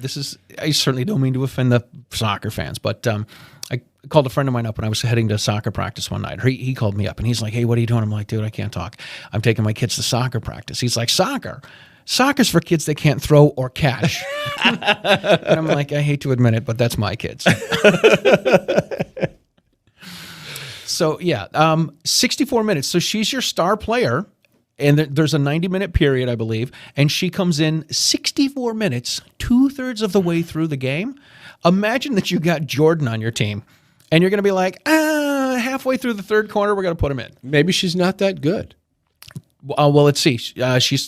She went in and the score was 2-0, and when she went in, the score went to 3-0. Yeah, so she did absolutely nothing to help her team. Less than nothing. She did negative So one. is she there? I don't know anything about soccer. I'm just reading this. I really don't follow any of this. I don't follow women's. The last thing in the world that I would follow as a sport would be women's soccer. Just not interested. Sorry, but to me, it tells me that if they put her in 3/4 or 2/3 of the way, she obviously must not be that important. Yeah, but yet she's all over the news. Right. You would think she's the Michael Jordan of her team. Yeah. Yeah. It's nuts. She's all over the news to the point that Victoria's Secret is using her as a spokesperson of some sort. Why? I don't know. She looks like a 14-year-old boy to me. Right. With purple hair. With purple hair. You know what they call what do they call people that are attracted to 14-year-old boys? Oh, we were going to talk about that. Right. What was that topic we were going to we were going to talk about how Megan Rapinoe? Oh, Subway. So yes, she's also being endorsed by Subway, and their last spokesman didn't really work out too well. Oh, that's right. Jared did not work out too well. Jared had some issues. some sexual issues. Some sexual issues. So maybe that ties right in. Right? You get a woman that looks like a 14-year-old boy.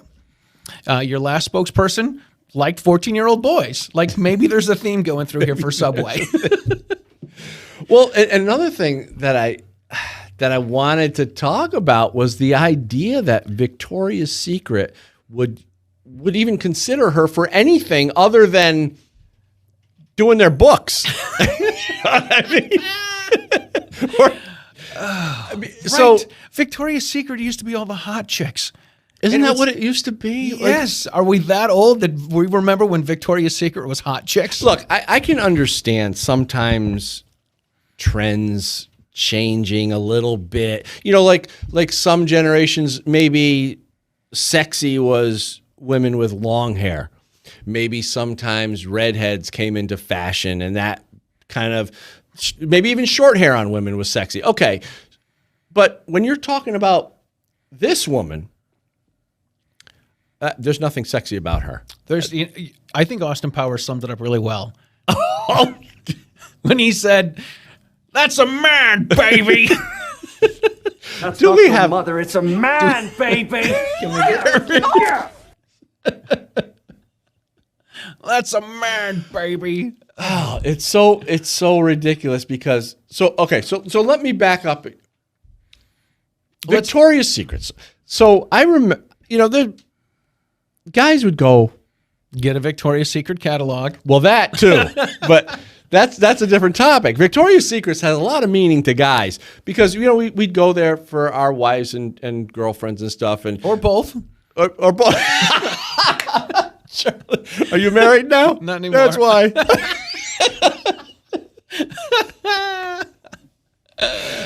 But when you go there to get something for your wife or your girlfriend, you tend to be influenced by the marketing, right? Yes. Good-looking women. I think in America, we have a basic general idea of what a sexy woman looks like. Am I wrong? No, we do have. We have an idea of what attractive people look like. I always thought, and Victoria's Secret apparently thought that this was sexy at one time. Now it's this.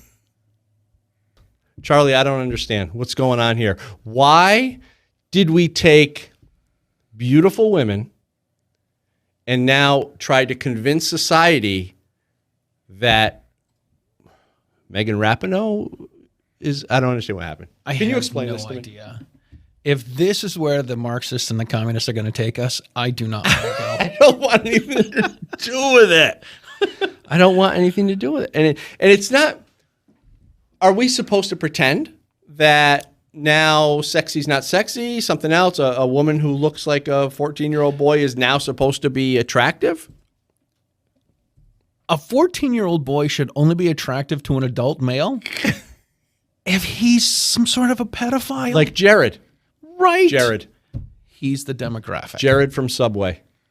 Well, I don't know what's going on here, Charlie, but I think we're we're in a spiral downward if we continue to let the left-wing ideology take over this country, because it just doesn't make sense to me.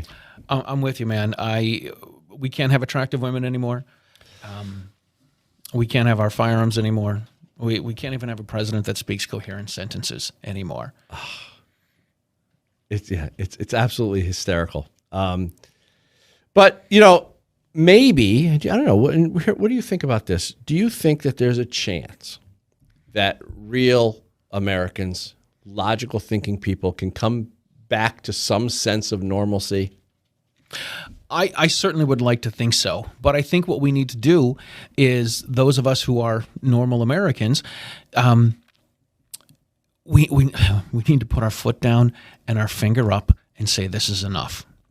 And to me, it's been kind of interesting that the people that speak out the most, the people that protest the most, the people that complain the most are the folks that are on the left, and the people that are on the right usually are the ones that are like, you know what, that's not for me. I'm not really into that. I don't really care for that. But that's not good enough for them. They want to force you. They want to force you to like it. But a lot of times, and I'm speaking generally here, a lot of times the right is like, okay, well, you know what, and I know this from myself as well, I don't really like that product, or like when we talk about Dick's Sporting Goods, right? And people have stopped buying things from Dick's Sporting Goods because they destroyed a couple $1 million worth of ARs after Parkland. People just stopped going there. I haven't walked in since. I haven't been, I wasn't, probably a few years before then. Like, the only time I go to Dick's Sporting Goods is because I'm on my way to the range and I forgot something. Yeah. That's it. But we complained about the cancel culture on the right because the left wants to cancel us, but we're like silently canceling stuff. You know what I mean? So if we don't want to support Subway, we're just not going to go to Subway. Right. We're not going to say, I'm not going to Subway and read my sign and this is why I'm not going to Subway. I'm like, you know what? I'm just going to go someplace else. Yeah. And we don't put up a stink about it. And then what they end up doing is gaining more territory, and they gain more influence because they're the ones that are putting up a fuss, and we don't put up a fuss. We just, I don't want to say we sit and take it, but we're like, whatever. I'm going to live my life. I'm going to live my life and do what I want to do. And you're going to not live your life, or you're going to live your life and you're going to protest and put up a stink and a fuss and hem and haw until I'm at the point where I can't do anything. You've backed me into a corner, and now you're going to get upset with me because I'm fighting with you because I should have said years ago that this is a bunch of baloney. Yeah. You know? And I think while you were saying that, it was making me think that, it almost seems like conservatives, Republicans, people who generally are traditional American value, that we do things because we really believe in it, and it reflects our values. It seems that people on the left, especially the radical ones, will jump on a cause because it's politically in their court. Right. And whether or not they believe in that, in it or not, they'll still seem to support it. Right. Whereas we tend to just be governed by our internal values. They seem to be governed by external politics. Yeah, I think that's a great point. Because I want to do the right thing because it's not the right thing because it's what I believe in and what I want to do and how I would do things myself. And we don't need to talk about it. We don't. I mean, we don't. They do. It reminds me of this great Chris Rock clip. And I don't know how old it is, and there's I don't know, it's 46 or 47 second long clip where he says he's talking about black folks, and he says black people want credit for doing stuff they're supposed to do. And he says the line is, I take care of my kids. He's like, you're supposed to take care of your kids. Why is that even part of the conversation? Right. And then the next line is, I've never been to jail. He's like, what do you want, a cookie? You're not supposed to go to jail. So we do the things that we think are right, and we go about our own business, and we mind our own business. Like my deal is this: I don't want to force my will on someone else, and I don't want someone else to force their will on me. So this is why I carry knives and guns, because I don't want to do what someone else wants me to do. Yeah. But I was listening to one of the shows that you were talking about the abortion issue recently. And so my attitude towards abortion is I'm not concerned about it because it doesn't pertain to me. And I'm not going to get on the side that says I think you should have abortions, and I'm not going to get on the side that says you shouldn't have the abortion because it's a personal choice, right? And I want to stay true to letting people make up their own personal choices and their own personal decisions. And that's kind of where I come down on things. I don't want to tell you that you shouldn't have an abortion because I don't think you should have an abortion. And I don't want you to tell me you don't think I should be able to have a gun because you don't want to have a gun. Yeah, and that brings me to another thought. That same concept can apply to the Rona vaccines. Exactly. You got people I know there's people out there telling others to get the vaccine. You must protect everyone. You must protect other people. It's your duty, and you're not a good citizen, and all this stuff. Yeah, and what's crazy to me is the pro-maskers and the pro-vaxxers are the same people that are anti-gun. So you want to tell me, and I felt this way since the beginning, I'm like, you're going to tell me that you want me to be able to protect you, and you want to wear a mask to protect yourself, but you're not going to carry a gun to protect yourself? Right.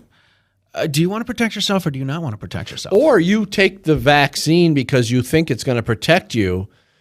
And so in one respect, you value your life, but I'm over here saying, I'm going to carry a gun because that will protect me. Oh, that's not okay.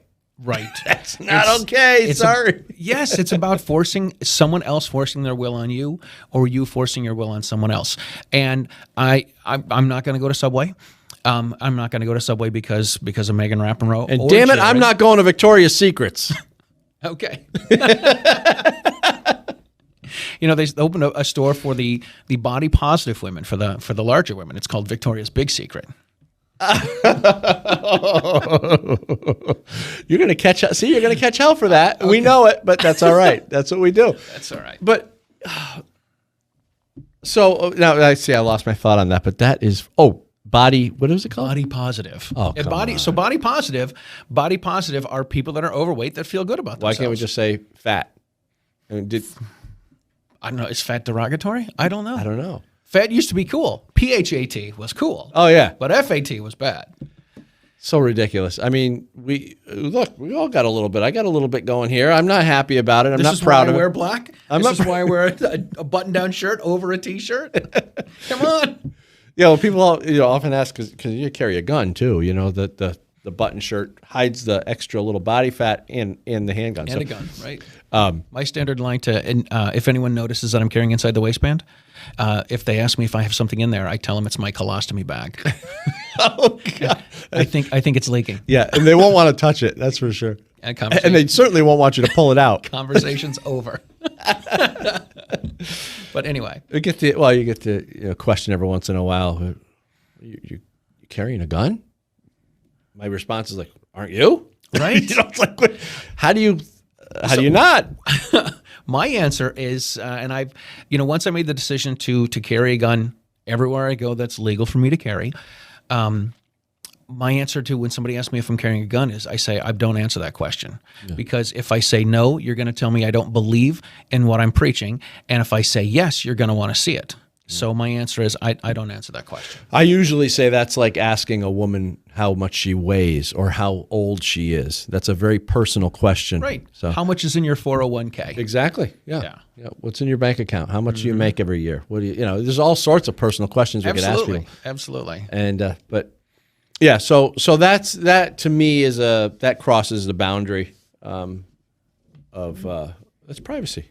It is. People want their privacy. They want their privacy on the left when it comes to all sorts of stuff. But, when it comes to your rights and your personal information, your medical information, medical information. And one of the things I think they're trying to push in Massachusetts is to is some public shaming, is to let people know where people live who have guns and let them know either how many guns that they have or the types of guns that they have. Well, there was, and it was a few years back, there was a list of gun owners. Oh, in Westchester County after Sandy Hook. Right. Yeah. That was released to the public.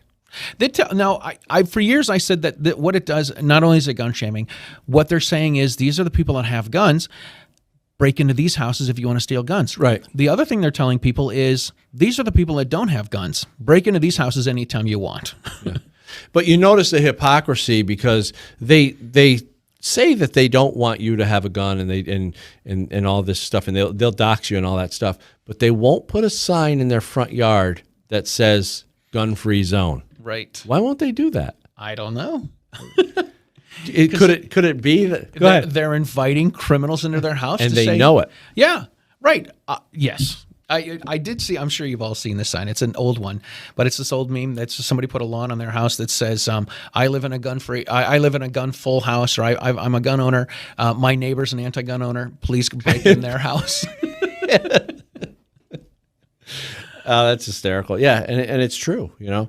But they do want to, and that brings me to the idea, the conversation of where are the bad guys getting guns, and that's one way that they get them. You know, we talk about, well, these background checks are going to stop the bad guys from getting guns. There's a bunch of nonsense.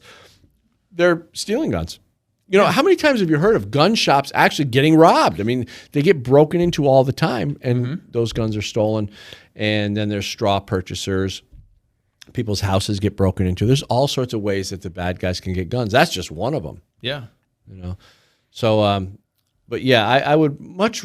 I don't know if I'd put a sign out front either way. Tell you the truth, I'd like to let it be their little surprise. Let it be a surprise, yeah. Exactly. Let's see what happens at that point. So you know, don't come in. Right. Let's see what happens if you try to rob my house or you try to hurt my family. But anyway, so we are we're running out of time here. Be way out of time. Yeah. So, but hey, Charlie, thanks so much for being on the show today and hosting the show with me. And one more time, let's just talk about real quick. Riding Shotgun with Charlie. Riding Shotgun with Charlie. So I interview people in the car as we drive around the country. I've filmed shows in 30 states so far. I'm trying to, one of my goals I had this year was to do more states west of the Mississippi. So I was able to do Indiana, South Dakota. Oh my gosh, what are the other states? Nebraska and Kansas I did over the summer. Awesome. And I put out shows every Tuesday. And so if we can get people to subscribe to the YouTube channel, it's youtube.com. It's a lot of fun. And I've been on the show. It's a blast. It's a really cool concept. So thanks, Charlie. Thanks so much for being here. Thank you. Thanks for watching The Loaded Mic on YouTube, Rumble, Simul TV, and Right America Media. You can also catch the podcast on Apple Podcasts, Spotify, Anchor, whatever your favorite podcast app is, we're there. I'm Dan Wass, and the Second Amendment is not a privilege, it's your right.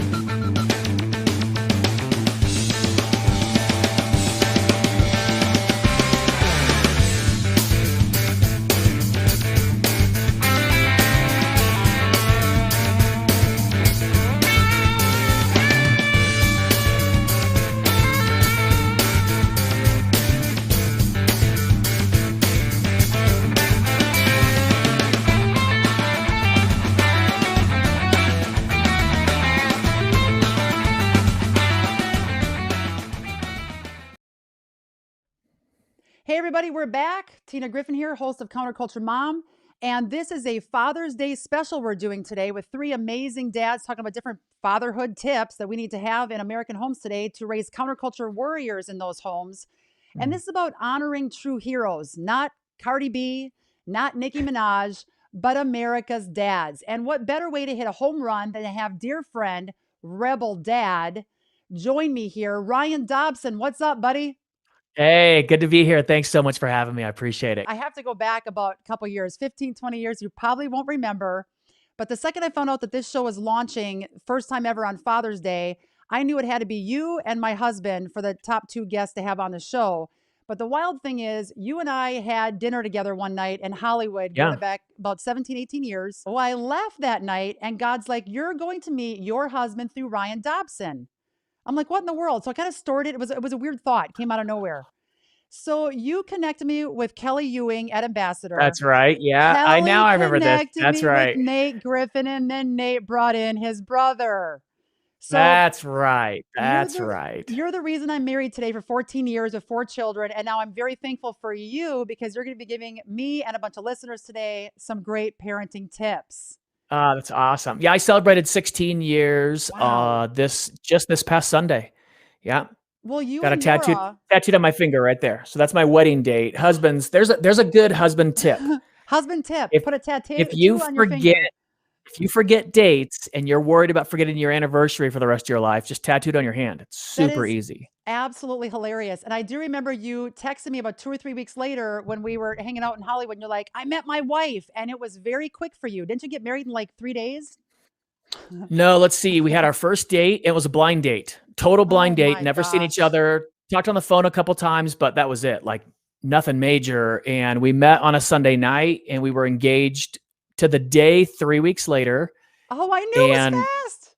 And then from that day to our wedding date was 5 months and 3 days. We didn't know each other 6 months. Like we had not known each other 6 full months on our wedding day. Oh yeah, totally. Ryan, I think it spread to us, but you beat my record. I thought we were faster than you, and in no way. No, Luke wanted it to be that fast. He threw the top of our wedding cake on a plate, threw me in the car and said, we're not doing our first dance. We'll do it at the hotel. I'm like, Luke, seriously, can you just wait, a couple minutes. Let me enjoy the wedding ceremony here. Right. So Yeah. For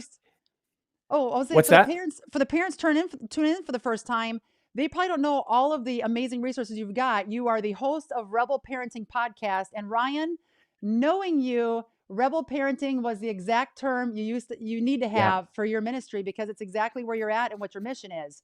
You're leading really a rebellion. Yeah. Yeah. Parenting really has been turned on its head. Marriages, families have been turned on its head over the last couple decades. Honestly, this is just one tiny, tiny example. I was talking to my dad. For those that don't know, my dad's James Dobson. He founded Focus on the Family, now James Dobson Family Institute. He and I were talking about California. Now, I have a learning disability in math. I was born this way. I've been tested by a trained professional. And in my brain, math and language don't work. They just plain don't work. And that's okay. It does cause problems from time to time. Like especially when I travel and I'm traveling and I'm changing time zones a bunch of times, most of the time I will call my wife the night before I fly home to make sure I'm getting up on time because my brain just doesn't work that way. And that's fine. I couldn't care less, honestly. California, this is such a nuanced thing, but they're doing away with algebra in junior high and calculus in high school, and they are no longer grouping students by ability. And what they came out and said is, we are doing away with the notion that some kids are born with abilities and some aren't. Wow. Some kids are born gifted, some aren't born gifted, and we don't believe that exists at all. But here's the hardest part about that. In the 60s, when my dad was getting his PhD at USC in Southern California, everyone, all psychologists believed children were born what they called tabula rasa, which is blank slate. There was no discussion of nature versus nurture. It was only nurture. Parents were responsible for every action their child made was a parental responsibility or fault. Now we know that's not true. Kids are born with temperaments and personalities. You can have identical twins with wildly different personalities. Why I bring that up is what California is telling teachers. Any school teacher should listen to this. What they're saying is, if you get junior high Ryan in your class, it's your fault I can't learn math like the other students. They're putting every bit of responsibility on the teachers. They're saying, my friend Don, his wife was a math professor at the Air Force Academy. By the way, civilian professor, which is super rare. They're saying that Kimberly and I were born with the exact same ability. The only difference is the quality of teacher I had. And that's terrifying for a teacher. Absolutely. Plus you got 25, 30 students in there. Then you got the whole COVID thing where everybody's learning online. So here's my question with this. Ryan, we've got, first of all, I want people to know exactly who you are for the extra work. You are the author of 6 books. You include multiple bestsellers. Dobson is a radio host, has top 20 iTunes podcast. That's awesome, Ryan. That's really cool. Has spoken to more than 1 million people around the world and has appeared in numerous major media outlets, including Fox News, Huckabee, the Wall Street Journal, print edition. And of course, you and your wife, Laura, live in Colorado with your 2 kids. That is crazy. A lot of pressure on these teachers. So my question would be this. You're saying hi to neighbors. The biggest thing that I get when I've been speaking now for 20 years, this month actually, to parents around the country about pop culture media influence is a lot of parents are thinking, am I going to have any hair left? I am now parenting a ton of teens in the home. How can you raise teens in the home and make it a peaceful environment? And if it's not peaceful right now, how do you get it to be peaceful? Totally. Yeah. Okay. You know me. I will not sugarcoat this. Of course you can. Absolutely. Yeah, definitely. Here's the deal. It just takes way more work on the parent's part. And a lot of people don't agree with me, and you do whatever you want. I'm going from personal experience, from a ton of research and every expert I can possibly get my hands on. I can tell you, there's just little things. It takes more work on a parent's part. And what it means is you get to be the adult. By the way, you get to be a parent. It's so awesome. It's what a wild concept. Seriously, that's the first part. One, if you don't like being a parent, start telling yourself you do.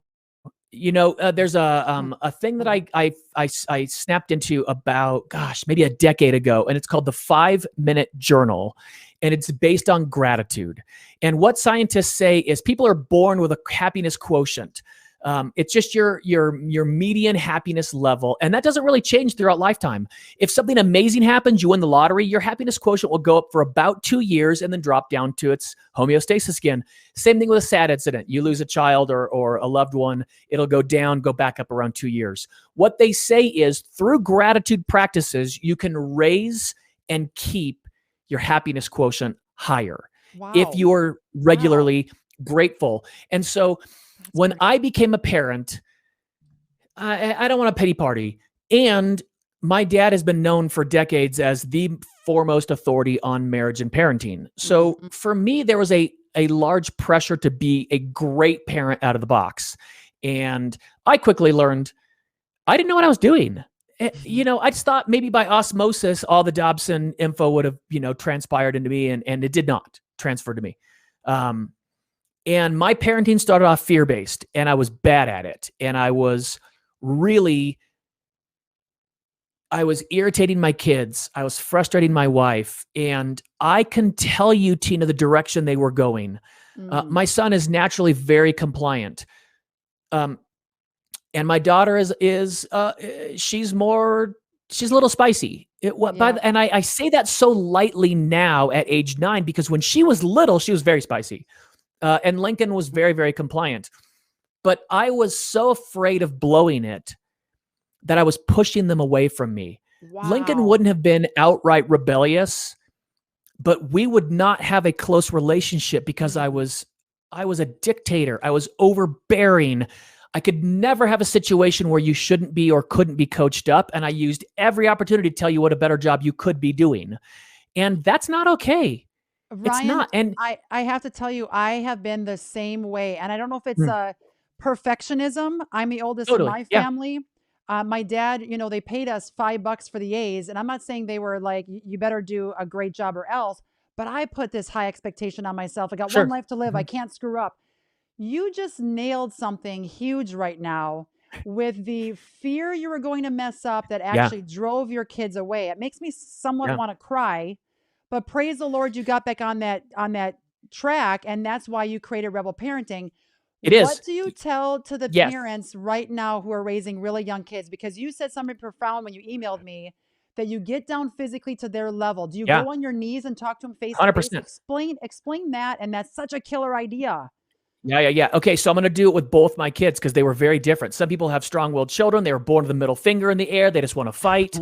And some kids are born totally compliant. You look at them in the mirror and it's like, yes, no, sit, stand, dance, what? Yeah, I'll do whatever you want. I just want to make you happy. And that's that thing you think, well, will it work with either kid? Here's the truth. With both my kids, one, expect them to make mistakes and make them all the time. Because as human adults, we make mistakes all the time. So true. And you can't beat them up for it. If you beat them up for making mistakes, for failing, they're just going to hide it from you. They're not going to run to you. Our key principle in rebel parenting is the same thing in faith.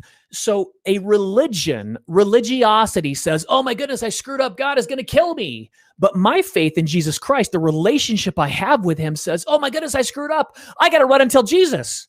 Yeah, that's so true. And how many times do you hear that? I've never heard anybody say that right there. But that's the same thing with a parent. I don't want my kid to go, oh my goodness, I screwed up. My dad is going to kill me. What am I going to do? He's going to kill me. He's got to go, oh my goodness, I've made the worst mistake in my life. I got to run and tell my dad right now. This is so profound. People tuning in right now. This is Ryan Dobson, dear friend of mine, 15, 20 years now. Rebel Parenting. You have to check out his podcast. What you said is so good because I probably give myself a D. Maybe a little bit better. No, I used to be so hard on the kids. I'm starting to lighten up now. I don't know if COVID did that to me where I'm like, it's okay. We have children that are not dying of cancer. I didn't lose a baby, during pregnancy. No one in my family died of COVID and everything just came real to me. Enjoy the process of parenting. And my 12-year-old right now is running sound. So I'm okay with messing up together. 100%. And here's the thing, Tina, this is what I know for sure. Because every parent that comes to me that's like that, I struggled with anger for so long. I was such the angry person, the yeller, the breaker, the stormer, the whole deal. You are so much harder on yourself than you are your kids, and that bounces off of you and hits them. And I was destroying myself with my inner voice. I was you failure. You're the world's gonna find out you're a fraud. You talk like you come from some parenting legacy. You're the worst parent. I mean, we all do that. Type A's do it more, and then we do it to our kids because we think, well, if I can just make them good, my life wasn't a waste. Well, then I can be a failure, but since they're good, it's okay. Right. And I'm telling you, I started telling myself, I love being a parent. I love being a parent. I love being my kid's parent. And I didn't because I was a failure and it made me feel bad about myself. I was a bad parent. And I just kept telling myself, you love being a parent. You love being your kid's parent. And here's the other thing. Good. I started telling them, man, I love being your dad. I was lying. Not that I'm not so honored that the Lord let me be their dad, but I was embarrassed of the job I was doing. But I just kept telling them, I love being your dad. And the looks on their faces like, oh, cool. Thank you. Because you do? They don't know. Why? Why do you like being my dad? Oh man, it's so fun to be with you. You're so intelligent. You have such amazing thoughts that come out of your brain. Like tell them specifically why you like, because that will change your relationship. Because it will. Think about your boss. This is why I started thinking about parenting. We've all had bad bosses. Think about your boss. If your boss spoke to you the way you speak to yourself, you'd quit. But if you had a boss that walked in and was like, man, I am so glad I hired you. You really do a great job. In fact, it's not just that you do the job I asked. You think of other things you can do. You make my life easier. If your boss told you that, you would be there first in the day, last at home, working extra hard because you feel appreciated and cared for and protected and you're safe. And Ryan, you got to tell your kids that. Absolutely. You literally are changing my life right now. You are changing my life right now. I really, it's a 1-2 punch, Ryan, 1-2 punch. You have such killer questions. I got 3 more that I want to nail out because I wish this interview was like 78 hours long. Wait, okay. let me ask your second one because you talked about getting it at your child's level. So my daughter, people listening, just don't go and tease her. Don't go and say, like, my whole life I heard stories about me, and I really try to, respect my kids' boundaries. Lucy was born in a way that when it reacted against my parenting style and my temperament, you would have said she would be classically strong-willed. And here's the thing, Tina, I learned by age 2.5 or 3, when she turned, 2.5 or 3, she was stronger than me. She just was. Her willpower is so much stronger than mine. And I got to tell you, as a type A person who believes he's right most of the time, that was terrifying because I knew I couldn't win. If I tried to spank her into submission, it would have been child abuse. 100%. When you escalate with any parent that's got a child understands the escalation point. Any dad listening will understand. When you feel a child is wrong and you're right, oftentimes, not every time, oftentimes dads will stand up taller, puff your chest out, the voice gets deeper because I'm right. I am a correct person. I'm bigger than you. I'm stronger than you. I'm taller. I've lived longer and I am right and you are wrong and now you're going to obey me. That whole thing. When I took it from like a 4 to a 5, Lucy just set the house on fire. She took it to a 50, and I literally realized if you continue down this road, you are never going to have a relationship with that kid. Never. It makes absolute complete sense. And you have a section here, preteens, junior high, and teens, the importance of being near them. It goes right into that. Can you explain the importance of being near with your kids and spending quality time with them, even if they're 15, 20 minutes a day on special projects? 100%. With Lou, I get, when she would get upset, I would stop. I would get very calm, which I don't want to do. Instantly, adrenaline wants to fight. I would get very calm, get on my knees, get down at her level, and listen. Wow. That changed everything with her. And the second one was, we do this with little girls. I'm sure we do it with little boys, but with little girls especially, the whole thing when they're crying, you go, don't cry. It's okay. Don't cry. It's okay. Don't cry. Don't cry. It's okay. You know what I'm talking about? Kids. Right. Every adult does this. My wife looked at me one day. This is why I'm married to her. This is why she's the greatest. She goes, why do you keep doing that? You cry all the time. No one tells you to stop crying. What are you doing? And it was like, I don't know what I'm doing. I'm uncomfortable with tears, but I should be. When I started saying, oh, do you need to cry? Oh, come here. And just opening my arms, being completely fine with the emotions and it stopped. She is the sweetest, kindest,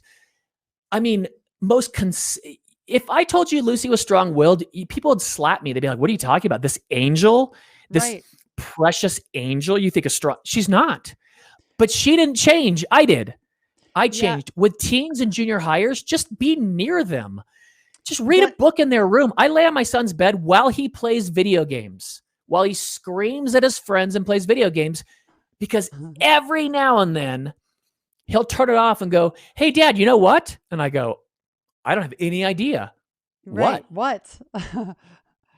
And then by the way, the line of communication, just spending time. Yes, you can't have your phone.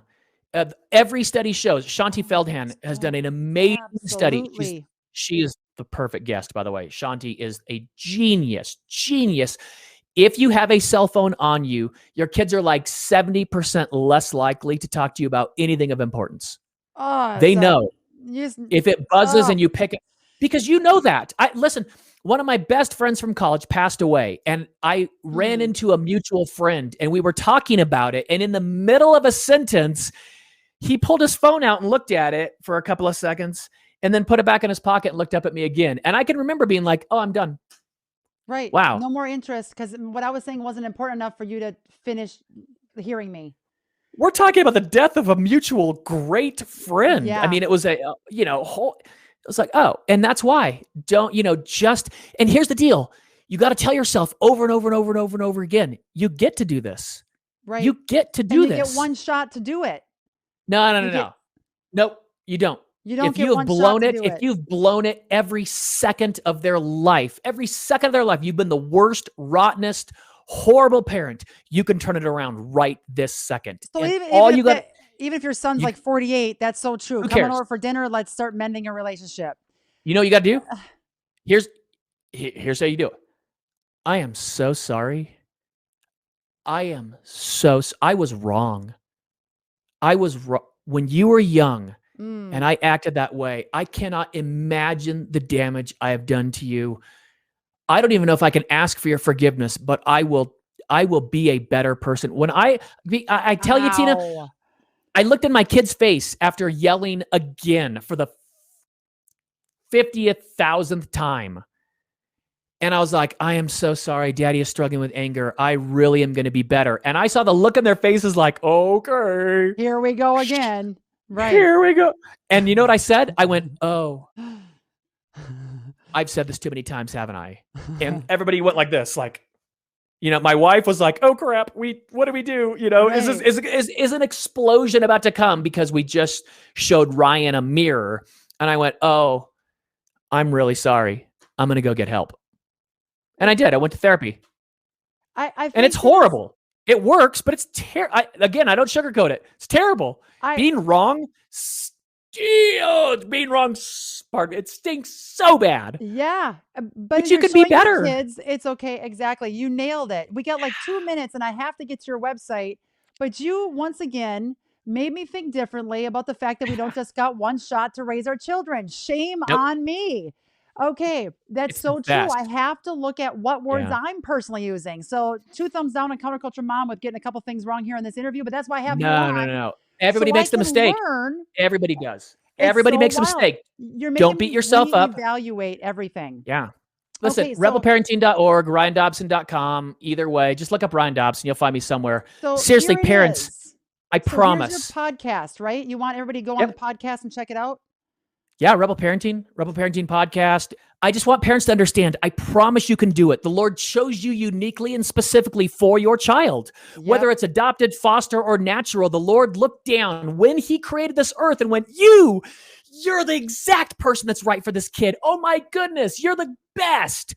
That's how the Lord thinks of you. He thinks of you and he shakes with violent emotion, and you can be great. It takes work.